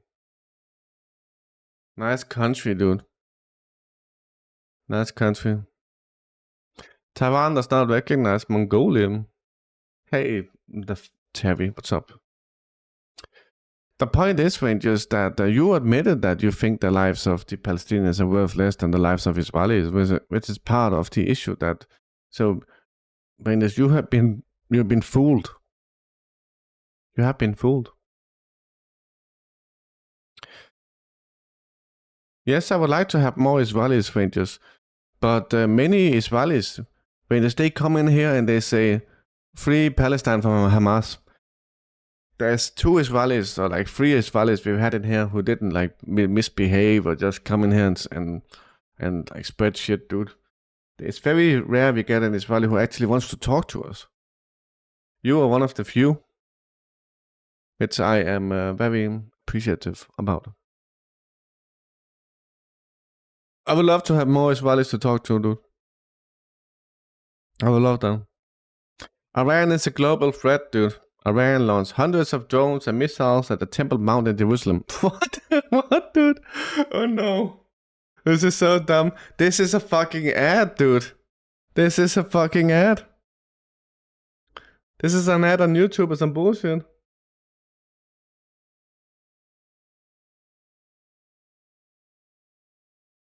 I would love to have more Israelis and more people to talk to about this, dude. But they need to be just normal. We don't need the trolls.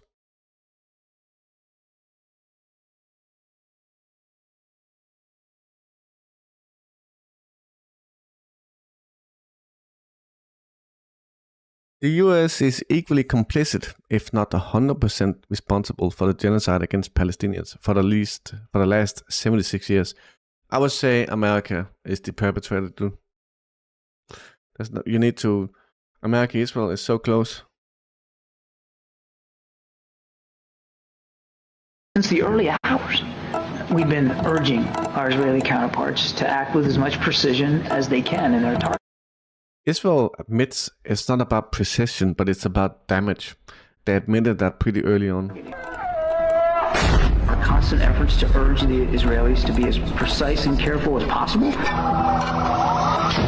in the most discreet, deliberate, careful, cautious way possible. Be as cautious and deliberate and as careful as they can. I'm not gonna show this video because I know that's gonna be bullshit, dude. I fucking know that's gonna be bullshit.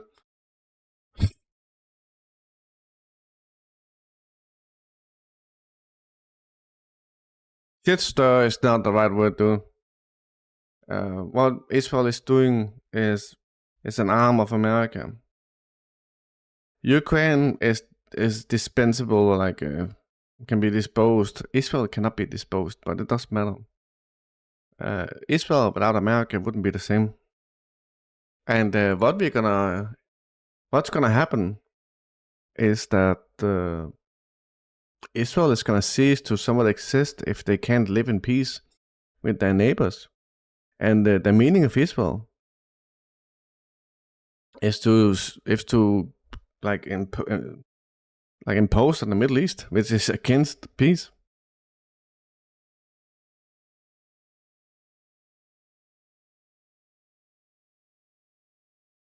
We saw the Hasbara spreadsheet where you get like people paid almost by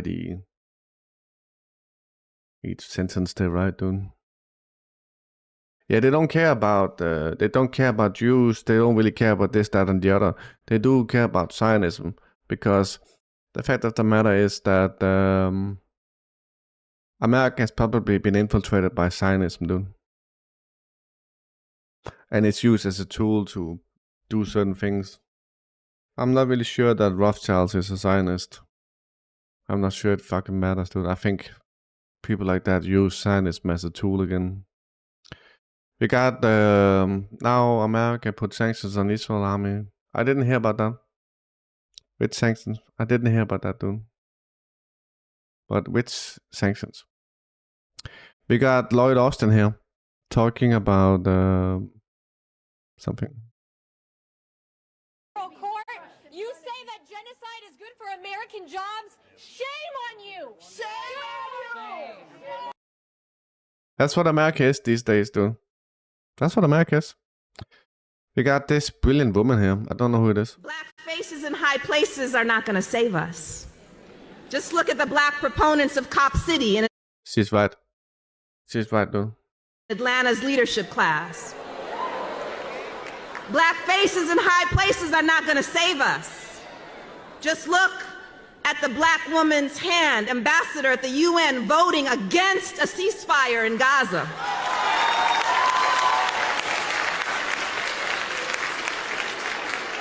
That is, our blackness and our womanness are not in themselves trustworthy. If we allow ourselves to be conscripted into positions of power that maintain the oppressive status quo, our blackness and womanness are not themselves trustworthy if we support the occupation of black neighborhoods with so-called better trained police, or remain silent about the genocide of oppressed peoples around the world funded by our tax dollars.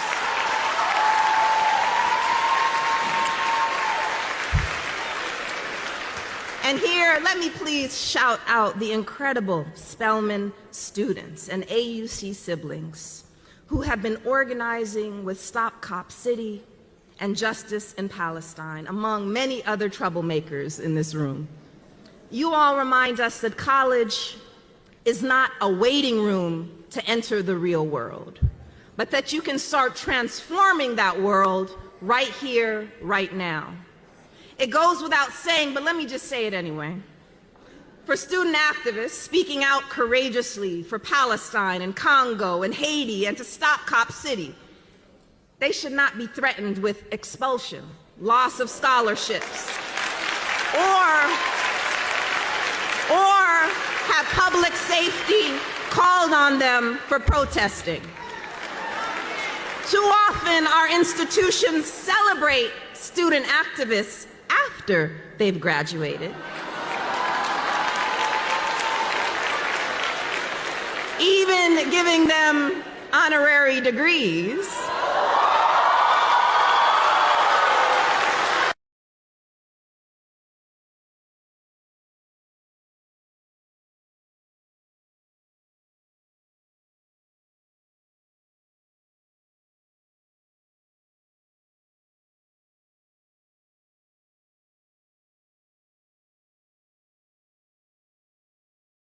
They denounced Atlanta Cop City and the genocide in Gaza, the President Congo and Haiti.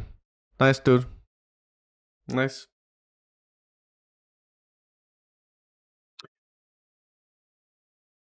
Netanyahu already disputed it.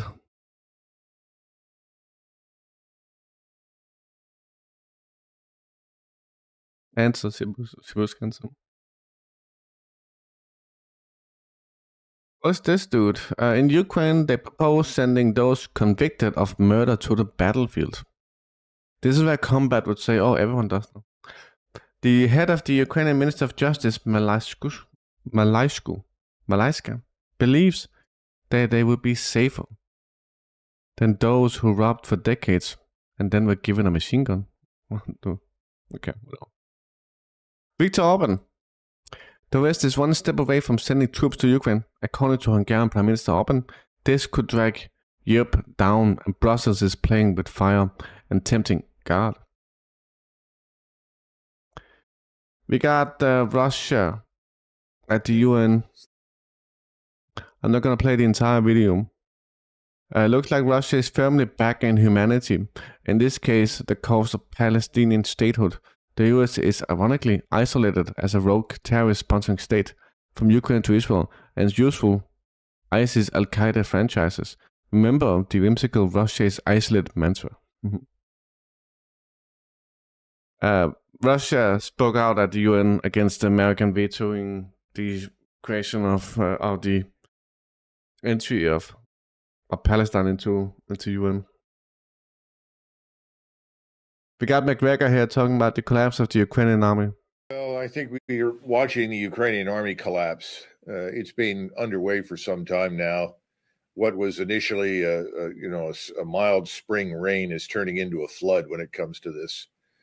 As it becomes increasingly clear there's nothing left with which to fight and that Ukraine is totally prostrate, then I suppose Zelensky will climb into an aircraft and leave. Otherwise, I think he stands an excellent chance of ending up in front of a firing squad, probably sponsored by his own people.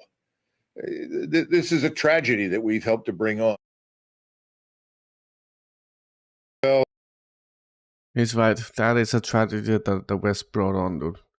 Politics shouldn't be in the classroom when a Nakba Remembrance Day is added, says Ontario Education Minister. Dude.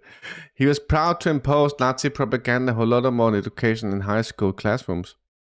This is Canada, boys.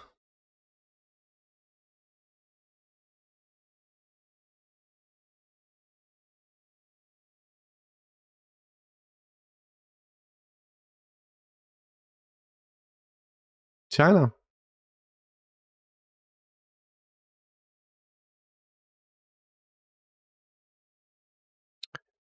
Images of aircraft carriers and warships at one of the US naval bases obtained from Chinese commercial radar reconnaissance satellite.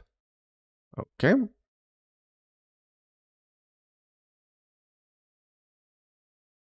Okay.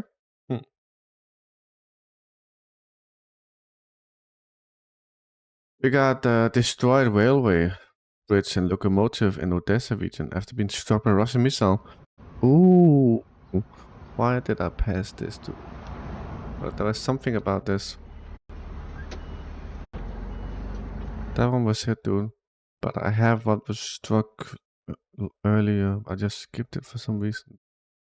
So here we go. I think it's this. Yeah. So, I think it's this one, dude.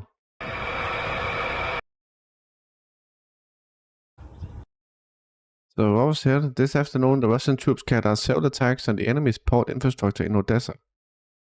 4 explosions near the port. One of the published photos clearly shows the carbide towers of the Odessa enterprise. I don't know what that is, dude. The Ukraine uses this industrial area and private facilities to organize logistics points, parking of military equipment, storage of fuel, lubricants, deployment of personnel, etc. Okay. Chinese ships building compatibilities are 200 times that of S. I know. I wouldn't be surprised to. What's that ammo?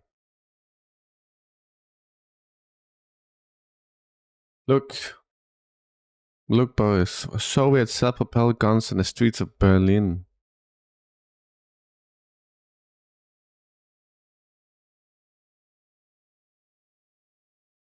Russia calls for sanctions against Israel. Единственным способом остановить разрастание катастрофы в Газе является незамедлительное и повсеместное прекращение огня. Which is that we never get to. This is from China, boys. The PLA has created a new branch of troops, Information Support Forces.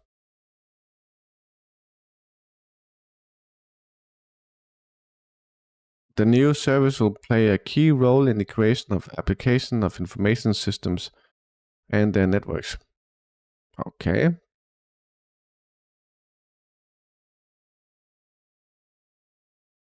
Is this propaganda department with new name or corp IT office? Maybe both. I don't know what that is doing. I don't know. Then we got George Galloway. There was not one single word in the Prime Minister's statement of condemnation of the Israeli destruction of the Iranian consulate in Damascus, which is the proximate reason for the event everyone is here in concert condemning. He was not even asked to do so by the front bench opposite. Kay Burton is the only person so far to demand that of a government minister. We have no treaty with Israel, at least not one that Parliament has been shown. And the Iranians are not likely to listen to him. When Britain occupied Iran, looted its wealth, and overthrew its one democratic socialist government in my own lifetime.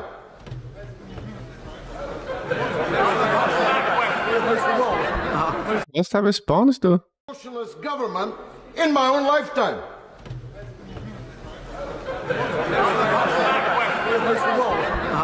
Well, Mr. Speaker, whatever may have happened a few weeks ago, it is absolutely no justification for launching more than 300 drones and missiles from one sovereign state towards Israel.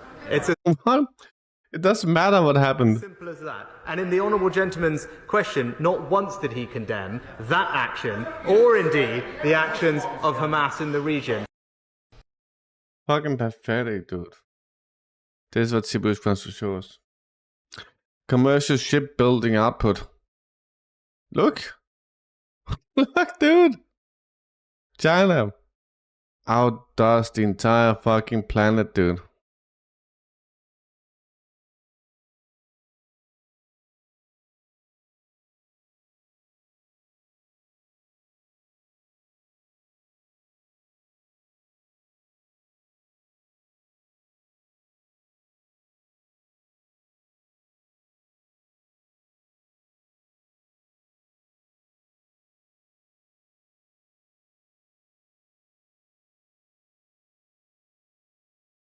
The first confirmed defeat of the new Canadian Senator MRAP armored vehicle. Okay. Is it called Senator? Up. TUS-1. This is the flamethrower. This is the first. This is the legacy flamethrower system. But they're very efficient nonetheless, dude. I'm gonna move quickly now. Again, destruction of the Ukrainians. Bam. Moving quick.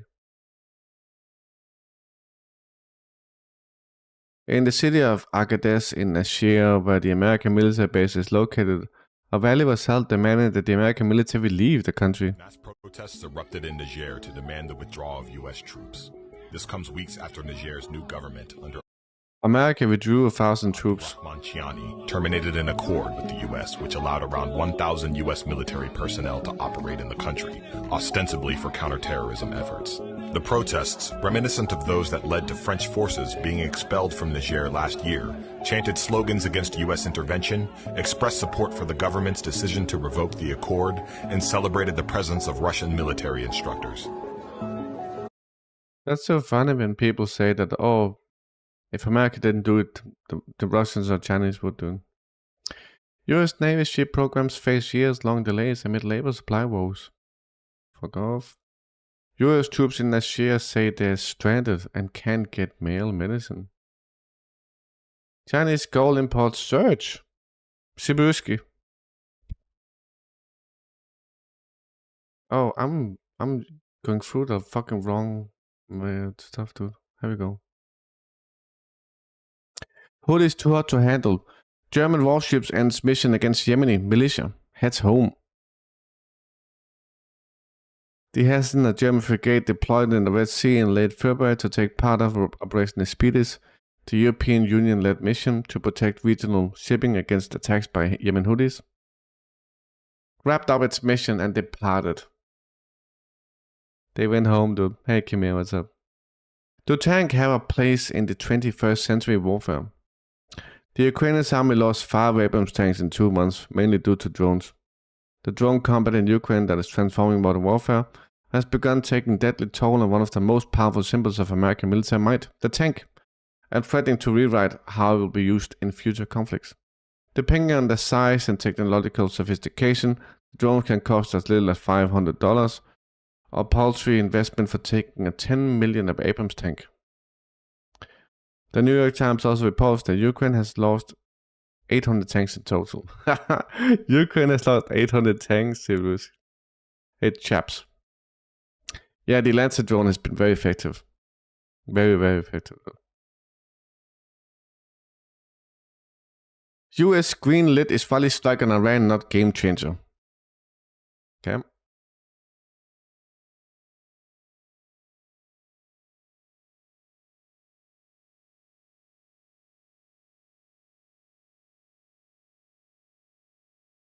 We're gonna move quick because we got so much bullshit to cover. Though. What is this?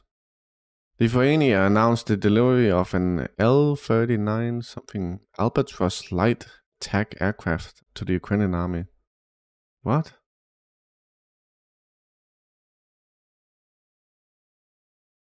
To do what? If they can't carry missiles, what's it worth? Albatross, fuck off, dude. What are they gonna do with this? Nice going, Sibusk.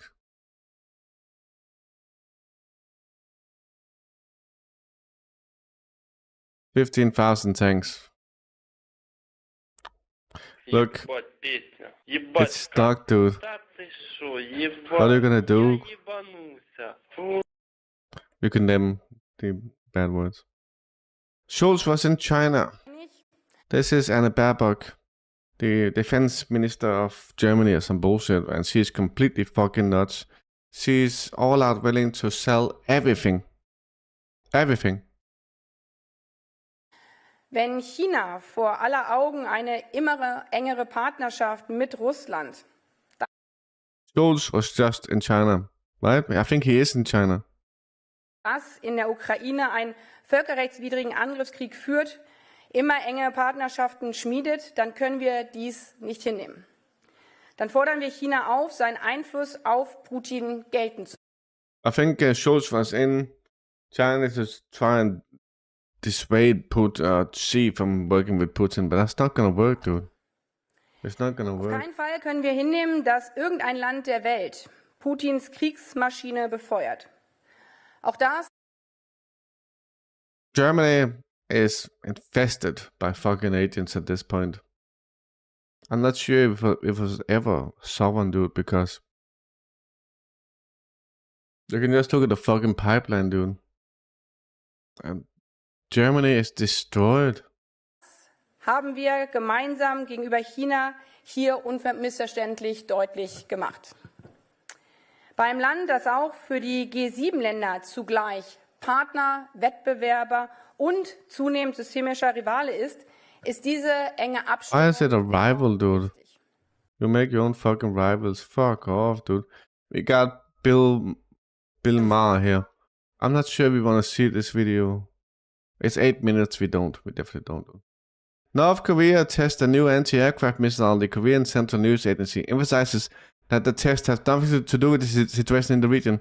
So this is very funny, dude. The Speaker of the U.S. House of Representatives claimed that the Russian Federation, China, and Iran have become a new axis of evil.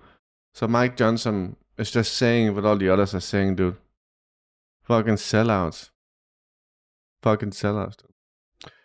Ukrainian fraudsters. So we covered that. And it's gone. Poof. Dan. That's the aid to Ukraine, boys. That's the 60 billion. And it's gone. And it's gone. Poof.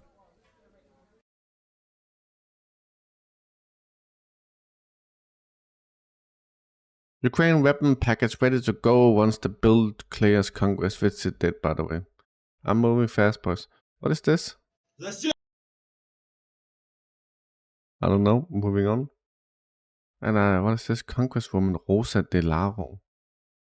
Russia's invasion is not only a threat to Ukraine's physical security. They do need a paycheck too, dude. Fuck off. Is she not doing enough already? Look at her. Willing to destroy Ukraine completely. But also a threat to the very core of Ukrainian and global democracy. That's not true, dude. Ukraine's economy was based on Russia. It was intertwined. The only hope for Ukraine is Russia. America has destroyed it. And then you got all these frauds in American government just lying. And none of the Americans are doing shit, dude. Putin is betting that he cannot last the will and the determination of Ukraine. No, it's nothing to do, Putin. It's not betting some bullshit like that, dude. Putin knows he got more weapons than you. That's all he needs. That's why he already won, dude. The United States and other Western allies. We must prove him definitively wrong. How? How are you gonna do that, dude? How are you gonna produce more weapons?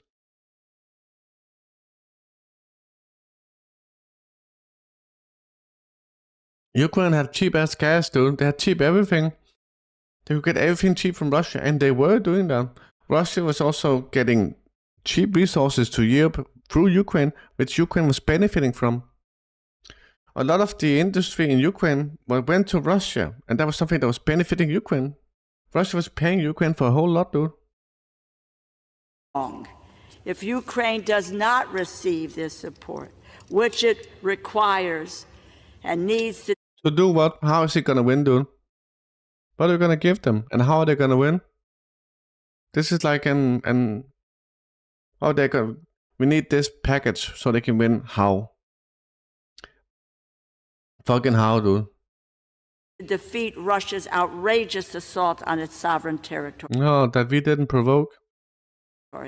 The legacy of this Congress will be the appeasement of a dictator. You know what the legacy of America? I don't want to listen to that bullshit, dude. The legacy of America is what it fucking did. They destroyed Ukraine. But soon enough, that will be something that can be allowed to be told, dude. US to withdraw from Syria after security pact fails. In strategic victory for Russia. Get fucked, dude. Chad Air Force Chief orders US to halt activities at Army base. Okay. This is the bill for the aid to Ukraine was passed, dude. 61 billion, of which 8 is going to Ukraine or something. 7, 6 or something going to Ukraine. We got a Ukrainian MiG being taken down here, boys.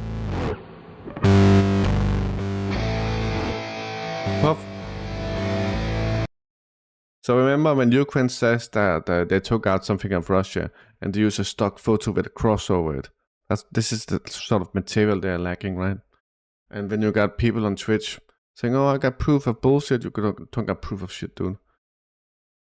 People on Twitch think that Russia is losing,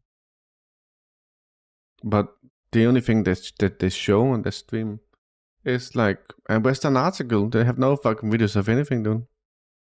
They got nothing. Everything's fucked. I'm the only real streamer on Twitch, dude. I closed Chatterwin up, is there? Let's restart Chatterwin. What is this, boys? Beyonce. You gonna hate me for this one. Oh. Like the strange, my impression is that every other streamer on Twitch, they go and show YouTube or Western media, shit like that, or even Twitter. And that's their foundation for everything. None of them actually use like frontline footage. Which is how we know they're just like fakes and frauds do. Jay-Z, for real. Diddy. Damn, Club Shay Shay's podcast is turning into this go-to spot for artists spilling the... Fuck this video. I don't care. This is Hillary Clinton. She have like female guards, dude. Is that a guard? I don't think so. Hillary, can you sign, please? We have been waiting all the day. Oh. Can we take a selfie? Can we take a selfie then? Can we get a picture, please?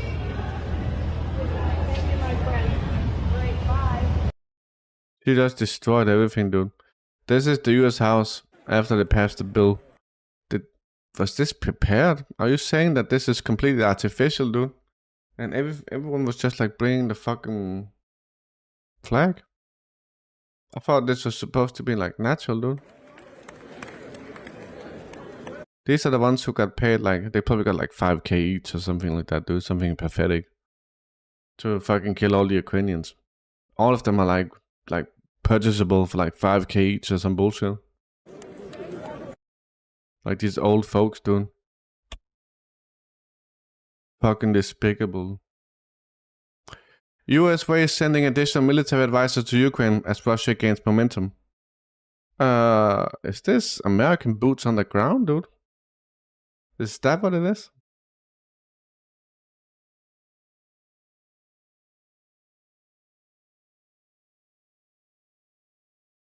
US Congress votes to steal Russian assets. Let's see what this is. Inflation has driven out of control. Americans are suffering every single day. They can hardly afford their grocery bills. They can hardly afford gas in their car. They can hardly afford rent. The youngest generation, young adults, don't even think they're going to be able to buy a home in their lifetime. And today in Congress, the most important thing that this body thinks should be done is to send another $61 billion to a war in Ukraine. That the American To achieve what, by the way? What are you going to do with it? people by 70% do not support. But today, this body says the most important thing we can do, no, is not reduce spending. That's not it. Not to do anything to drive down inflation. Oh, no, we can't do that for the American people. It's not to secure our own border that is invaded every single day, by people from over 160 different countries. No, don't secure the American border. Let everyone in. We have over 1.8 million known gotaways. We don't know who these people are. And yet you have members of this body talking big and tough about, oh, we have to defeat Russia. I don't care about the border. But obviously this is like a fucking money laundering operation, dude. Obviously. They're never gonna give anything to Ukraine that's gonna help change the outcome, and they never wanted to do so. Yesterday we talked with Fuad, who lives in the West Bank, Nablus. And this is a video from Nablus. I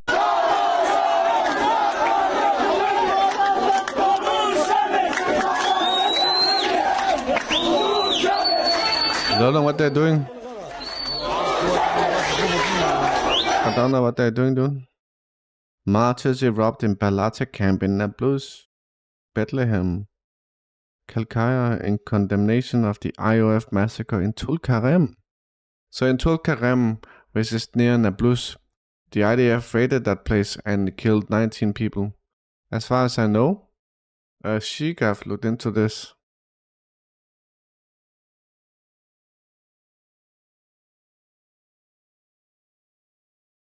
And he said 14 fighters of the Al-Din brigades have been killed in Tulkarem. Okay. So IDF raided Tulkarem and killed people. Militants. Okay. I'm not sure if they were combatants doing the raid. They wouldn't just eat, and any white men, they fell from the sky. What? Oh, it's about the cannibalism, dude. The word Palestine scares them. You've heard this construct, Israel and Palestinians. It's never Israel and Palestine. It's never Israel and the Palestinians. It's Israel and Palestinians that we found by the wayside. Nikki Haley at the UN voted against Salam Fayyad, vetoed the appointment of Salam Fayyad as Deputy Secretary General to Guterres. Why? Because the appointment had the word Palestine. So we are guilty for existing. We are guilty because we have an identity. We are guilty because we are members of Palestine, the Palestinian nation. The Palestinians are always on probation, on good behavior. We have to prove that we deserve our rights. We have to prove that we deserve human recognition. It's a test. We have to demonstrate that we are worthy, a test of merit. The Palestinians don't think that the two-state solution is a fair or just solution. It was a major, painful compromise by the Palestinians. So it's not our aspiration to give away 78% of our land.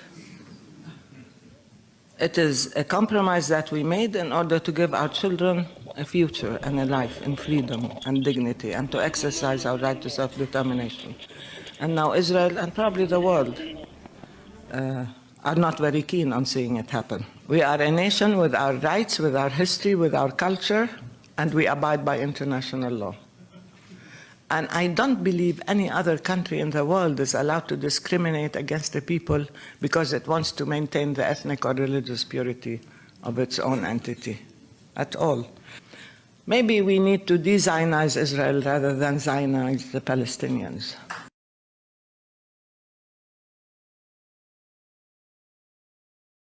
I have that video to demo, but I'm not sure if I could show it for stream, dude, because then it sounds like there's gonna be some bullshit there, dude. This is video from today. A Palestinian child came out from alive from the rubble.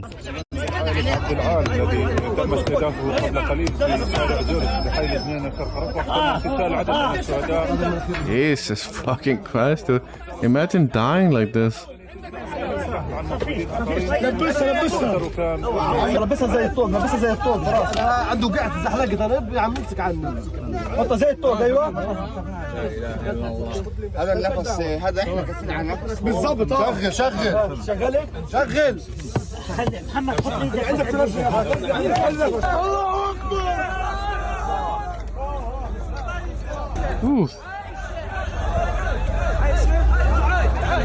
عايش مش فيها حاجه لا اله الا الله. Imagine fucking dying like that, dude. The kid was both kids were alive, dude. I got a video of Piers Morgan and a Professor Merandi, which I kind of want to show you guys, but I'll do that later. I'll do that at the end if you have time.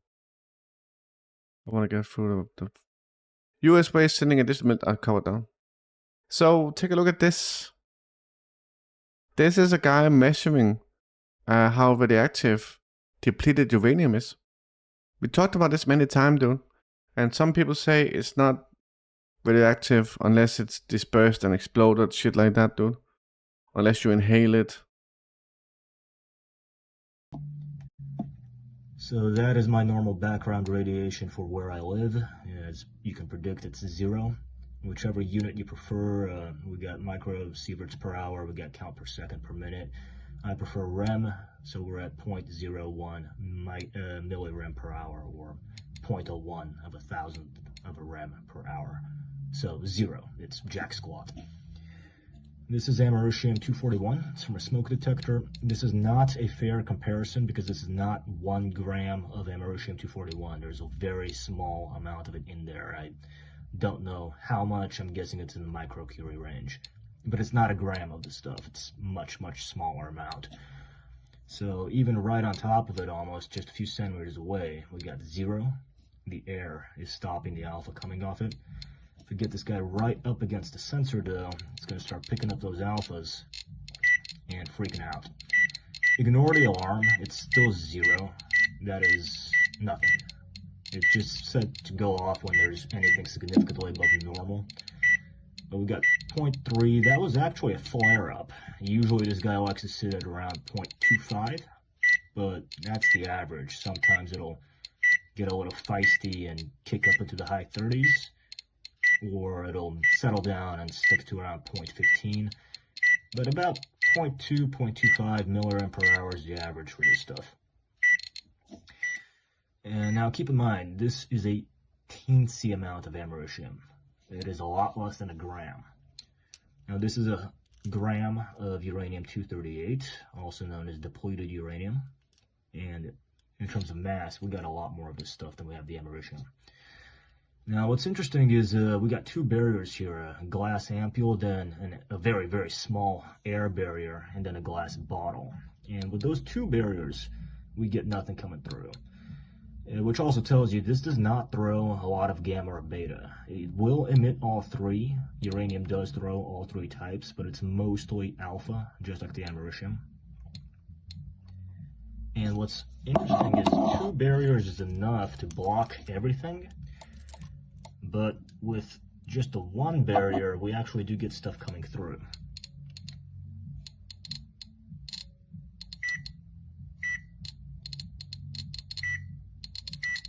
Which tells you that alpha will actually go through paper, it will go through skin, it will go through glass.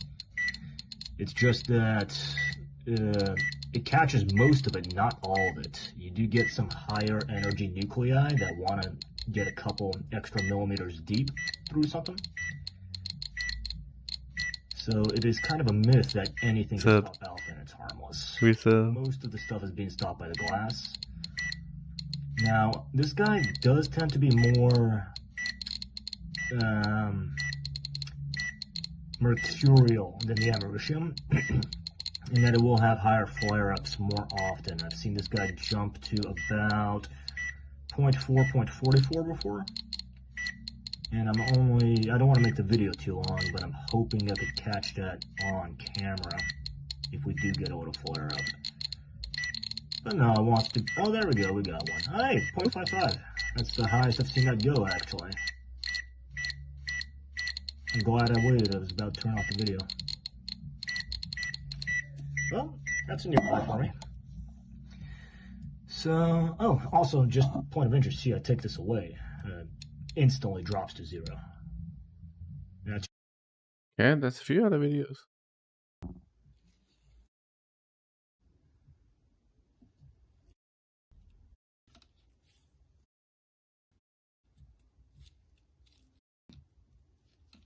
What's it doing, dude?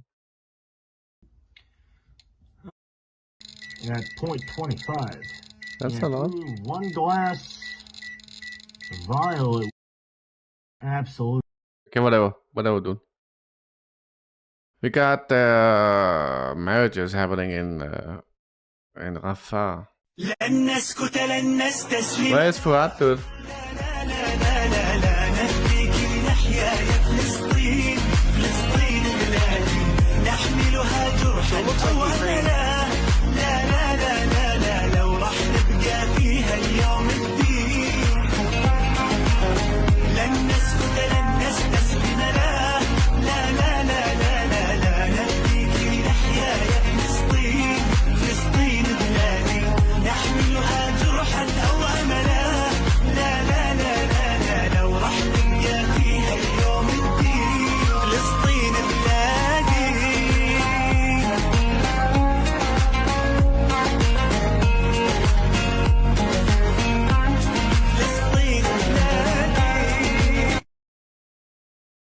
Very cute, dude.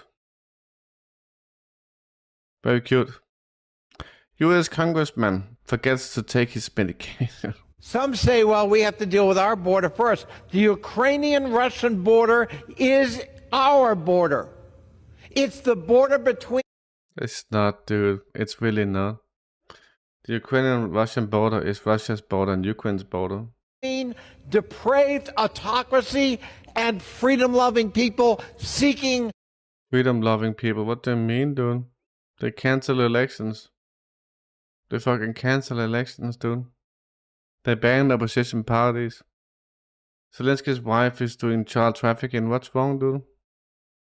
The people you're arming are Nazis. You admit that, dude, but you're just like, okay, fine, but we need to do it to go at Russia, dude. Our democratic way of life. Do we have a stake in that outcome? Yes. How so? Undeniably, yes. How? What is the stake? Will we rise to the occasion? No, you do. You just launder money, dude. This is just another money laundering project. At this point, Ukraine might be like kept alive so they can be like replaced with Moldova, Poland or some bullshit. But Ukraine is lost.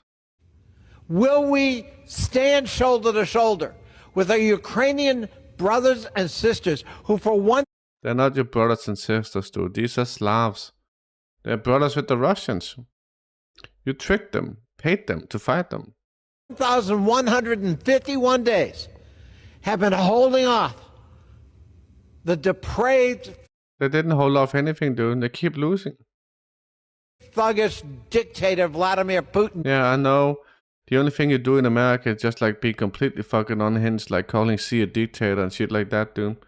America is at the point where the politicians are so fucking unhinged that they just... It's about going completely fucking nuts, dude. Who has respected no norms of warfare. Yeah, but what about Israel, dude? He's targeted children and... Let's send money to Israel. Hospitals and schools. Why is the Americans not doing shit, dude? He's bombed apartment blocks, killing thousands. What? What about Israel? You just supported Israel. Why do you give a fuck about that, dude? Fucking pathetic, dude. Hey, Phil. Hey, Frexik. That guy is nuts, dude. Just as nuts as this guy. I like the structural path we're on here. Structural path. What? It's a proxy war, dude. There's nothing complex going on. As long as we help Ukraine with the weapons they need and the economic support, they will fight to the last person. They will fight to the last person. We know. That's what they want, dude. Continuation of the demonstrations against the foreign agents law continue in Georgia. Sibusk. What the fuck, dude?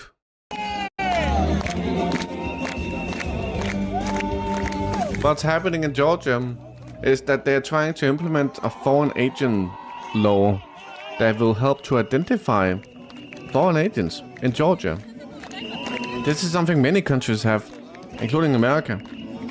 But what's happening in Georgia is you got American NGOs who would suffer under this law because they would be recognized as foreign agents, which they are. So the American NGOs are paying these protesters to go against that bill. No person, sane or otherwise, would have anything against this bill because it's about identifying foreign agents in your country. And everyone would want that. Why would you not want that? Look, that's the European flag, dude. That's the European flag, dude. Did you see it? What the shit, dude? Sibusk, what's wrong?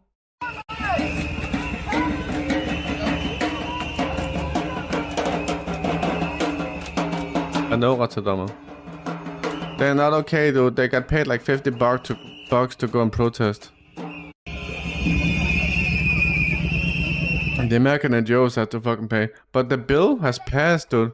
The foreign agent law has passed. Right, Sibusk? Why is it in English, dude? Why is it in English?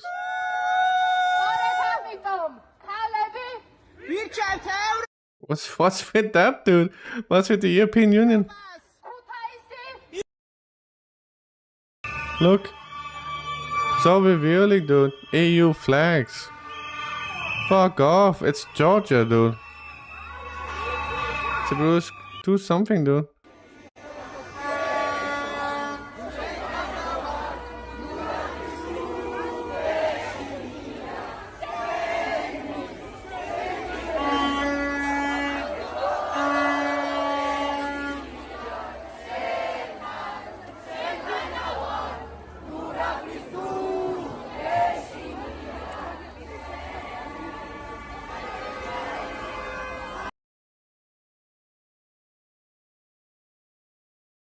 The Bruce. This is a captured leopard, dude.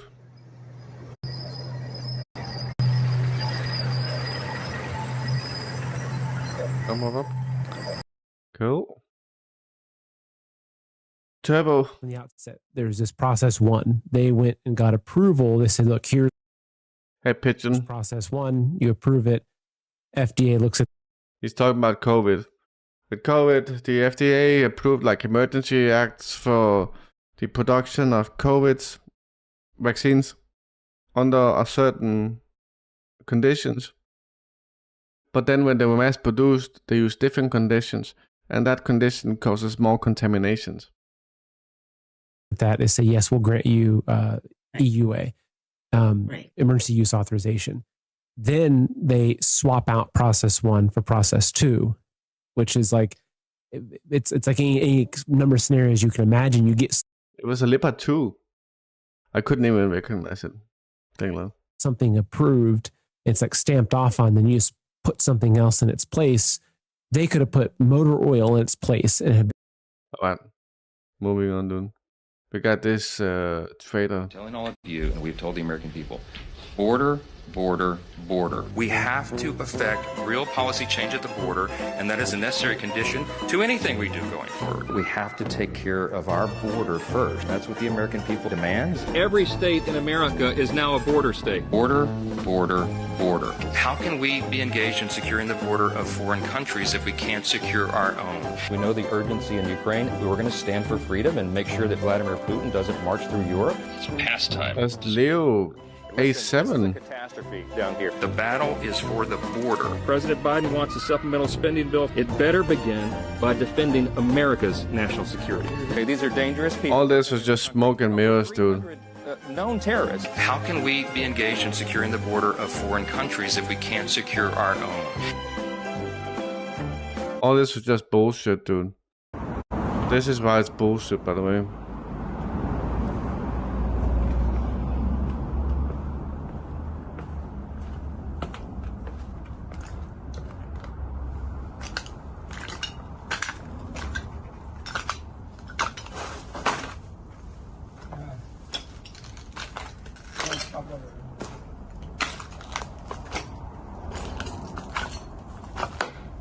I don't know. Can I pass? Yeah. Sorry.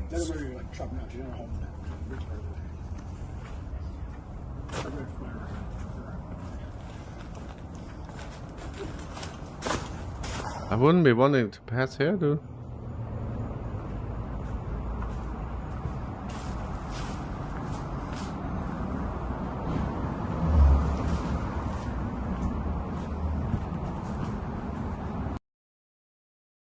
Fuck me. Yes, the Leo Leopard 2 A6, the newest model that currently exists, is A7. Oh, I understand. This is the head of the autonomous region in Moldova, Caucasia, which has been like attacked by Moldova, and they've asked help by Russia. They're not like militarily attacked. So she's in Moscow again. Her name is Evgenia Gotsu. And she's saying that there's going to be meetings. So I don't know what that means. But that's something to have hope for, though. So, more forceful mobilization in Ukraine. I don't know the region, dude. I don't know the region, dude. Take a look at this. I'm delighted to be joined by a member of the Chinese community as I apologise for using the phrase Chinese whispers. I appreciate that this is deeply offensive to the Chinese. I completely understand why they went totally mental. I'm delighted to be joined by a mental health campaigner to witness my apology for using the phrase, they've gone mental. I can see some of you are surprised that I'm apologising, but no. Gone are the days when getting an apology out of me was like getting a fiver out of an Aberdonian, eh?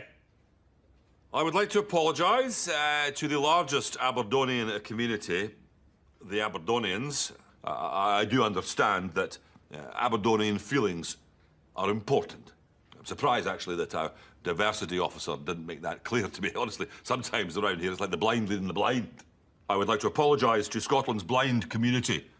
I hear your concerns, and I promise you they will not fall on deaf ears. I would like to apologise to the deaf community. I would like to say sorry. When I realised what I'd said, honestly, I had a fit. I apologise unreservedly to all of the epileptics in Scotland for my use of the word fit. I completely understand why you've got a bee in your bonnet. I would like to apologise to anyone connected with bees or the wider bee community. Bees, indeed, are a vital part of society. I tried my best to get to a statement that wouldn't offend anyone. I really did. But do you know, when me and my advisors get together, honestly, it's like two bald men fighting over a comb. I would like to apologise to Scotland's bald community, of which I am a member. I would like to apologise and exonerate myself. Chief, I'm sorry. Chief, you're forgiven. I was particularly pleased with my final apology because I could apologise and accept the apology at the same time. I do like to kill two birds with one stone. Oh, shit. I would like to apologise to the entire avian community for my cruel and insensitive words. I'm sorry.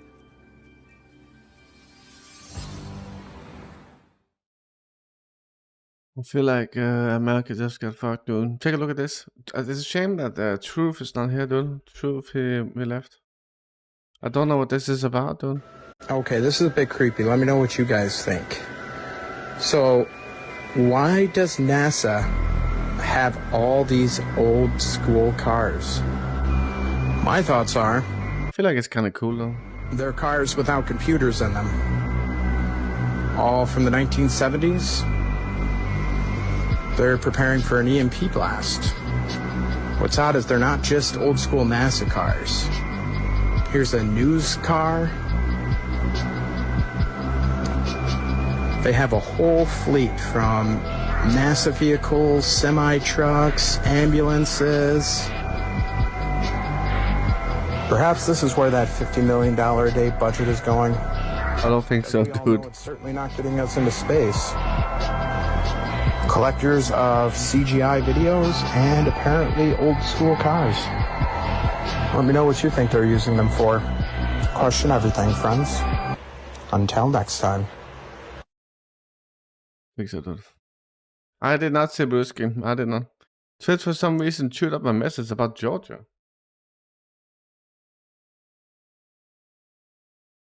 Huh. Maybe it was too big?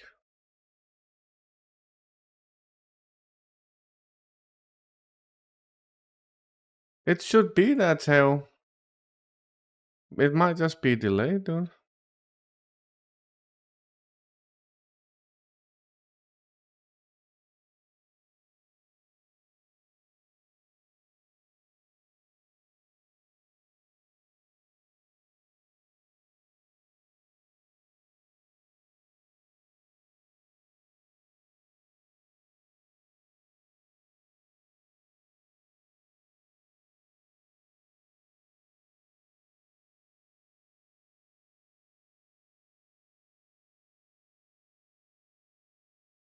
No. I removed the sound because it was saying percent. So I removed that. But thank you, Teo, for the donation. How would I recognize it now, Teo? I need to fix it in a different way, obviously. But thank you, Teo. Let me just finish this really quickly. How much do we have left? The cost of key US weapons like artillery shells for Ukraine is soaring. Okay. This is in Syria. An oil pipeline or gas pipeline was hit. I'm gonna move quick though because I don't want to stream for like too long. Russian Air Force in Chasiv.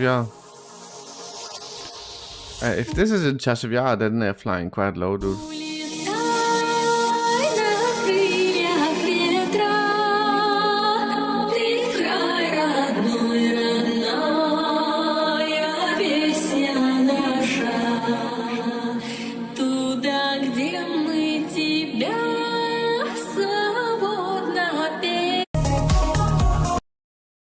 In Georgia, they are on strike against the law because Georgia is poor.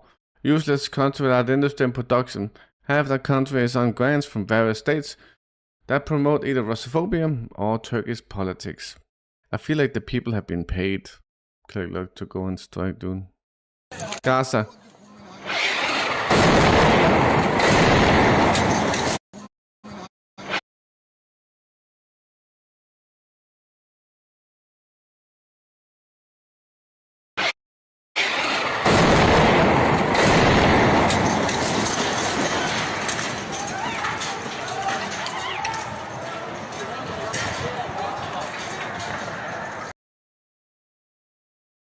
This is from Tulkarem. So what we got here is the IDF going in the West Bank, Tulkarem, and they're going to kill 14 to 19 Al-Din Brigade fighters.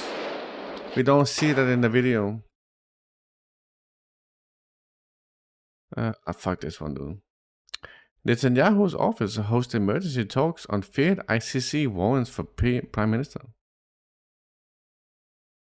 Okay.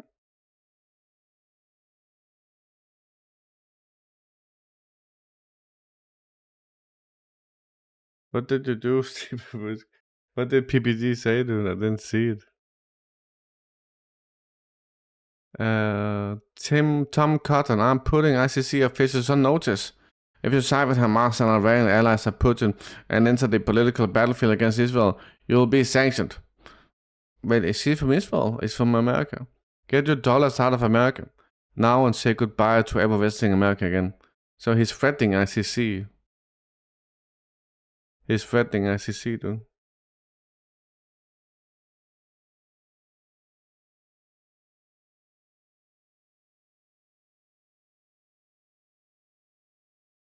Okay, serious.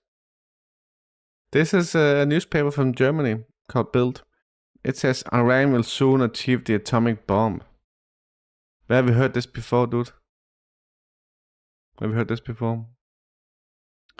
We got a statement from the United Nations. They have confirmed Israel's sexual assault against Palestinian women. So this is from the United Nations, okay? At least 2 female Palestinian detainees, so people who were detained, were raped, while others were reportedly threatened with rape and sexual violence.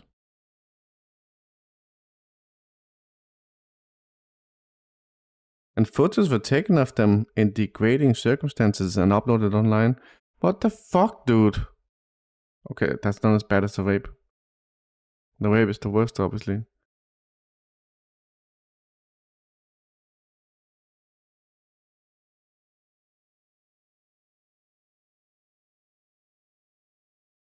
Iran.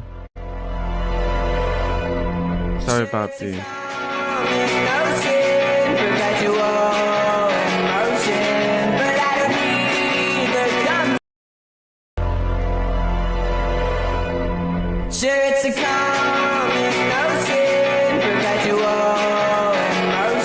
Can I rotate it? I can't.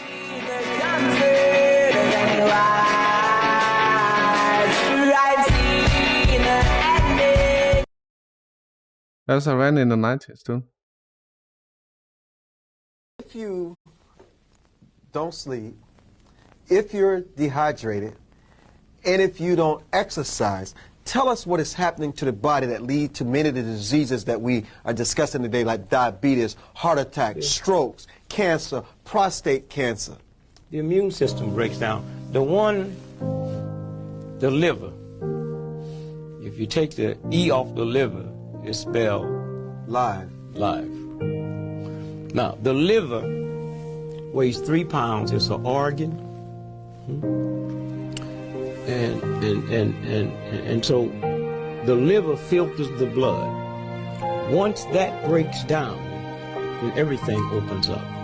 You open up for all kinds of diseases.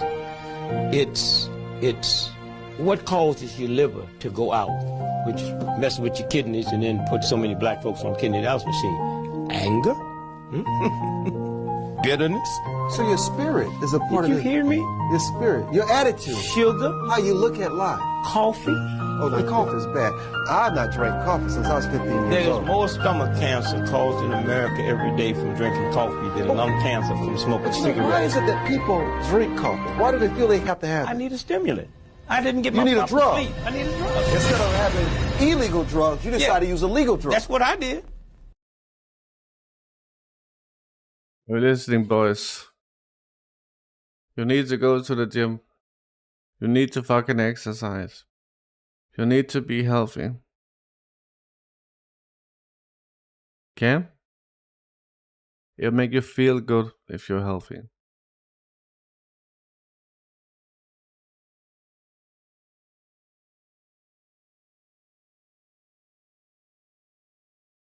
That's just a habit, Shakay. You know what? I tried being like having a habit of drinking coffee. It's very easy to just not drinking coffee. I do drink coffee, but it's very easy not to. I might try it though, doing like maybe 3 months without coffee. And it's very easy. It's very easy. There is you can use like there's other things you can use. Mochana powder, maca powder, and ginger and shit like that, dude. There's many things you can use instead of coffee. So back to Moldova, Clicklock. Not looking too bad, dude. What is he looking at? What? So take a look. Мы выступаем за то, чтобы память о героях Великой Отечественной войны было. И что 9 мая – это День Победы. This is the head of the Gagauzia Autonomous Republic region in Moldova. Alright? What is Turbo doing?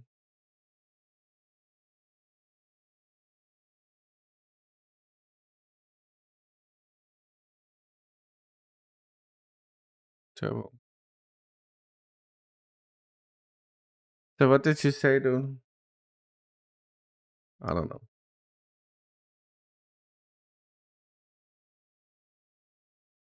Opposing integration with the European Union. Open. So she opposes integration with the European Union. Yes, Phil, it's very easy to avoid coffee. The connection between ultra-processed foods and cancer is clear. I'm only 18, but my message is clear. I want Big Food to have the moral courage to stop serving teens these sugary drinks and ultra-processed foods. Sugary drinks, energy drinks, processed food, cereals. Otherwise, my generation is going to have more chronic disease than any generation before us. And you know, you recently launched a documentary that got over 4 million views in just its first week of being released on X, formerly known as Twitter. Can you talk to us a little bit about your documentary? Yeah, so I've done extensive research. Pay attention to everyone is saying like formerly known as Twitter. Everyone is following a fucking script, dude. On the connection between food and cancer, I've traveled across the country to interview experts in the fields of oncology and nutrition. And I've found that there is a very clear link between the average American diet and our risk of getting cancer. The New York Times recently posted a study that confirmed this link and also said that cancers have been diagnosed in people at younger ages than we've ever seen before. That used to just be in people who were 65 years and older. So it's very crazy. And Exactly, you bitter. Exactly, dude. I'm never calling a fucking X, dude. And I'll never say formerly known as Twitter doing the bidding and marketing job of Elon Musk. Fuck off, dude. Did you see how quickly they did it too? Just like automatic, dude.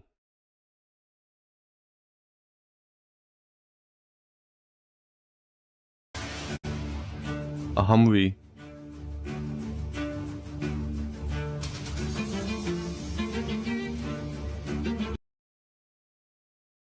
This guy is a Ukrainian, I think. Good morning, Ukraine. He's not a Ukrainian, but he's someone who cheers for Ukraine, who's not Ukrainian, who can leave Ukraine whenever he wants. Okay? Now he's gonna tell the Ukrainians, go and die so I can make TikTok videos. I want you to stay strong. I know things are hard, times are tough, but stay positive, stay unified, stay together. I'm here with you to help you and do my best. There's a lot of other great foreign people here from around the world and a lot of great people within your country working hard to do their best to help. We got 200 ethnicities in Russia. What's the issue? So I want to give you a message of hope today. Continue to stay strong, continue to be brave. We're going to make it through this.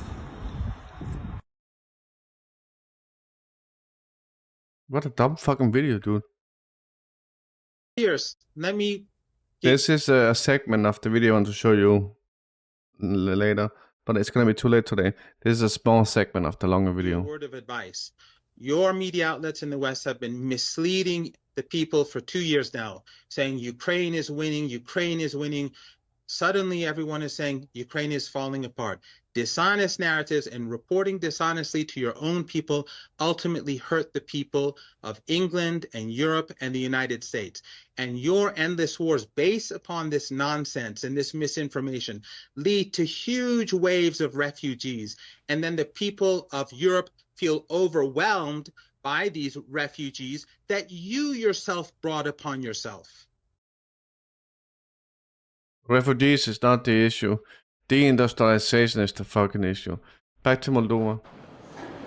This is in Moscow, but this is the head of Moldova Autonomous Republic region. Sorry. Хочу отметить то, что на сегодняшний день делает ПАС во главе с Майей Санду. Это не демократия. Это беззаконие. Такое давление, которое сейчас оказывается на Гагаузию, оно This pressure is why she's seeking help from Russia. было с приходом ПАС. Это не появилось тогда, как сейчас некоторые сторонники ПАС обозначают то, что пришла Гуцул, пришел Илон Шот в Гагаузию, и вот из-за них идет такое давление. Нет, давление на Гагаузию идет уже более 3,5 лет.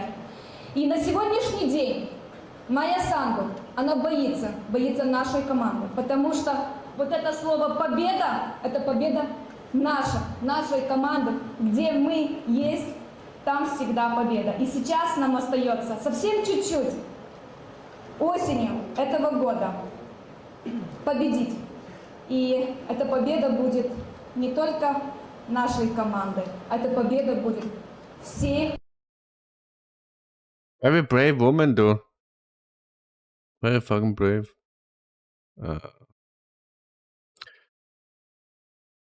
Еще свой народ. Победы вам. Спасибо большое. Донецка. Спасибо. Евгения, Илон Миронович сказал о том, что одной из целей создания блока «Победа» является движение кандидата на выборах президента. Рассматривается ли ваша кандидатура?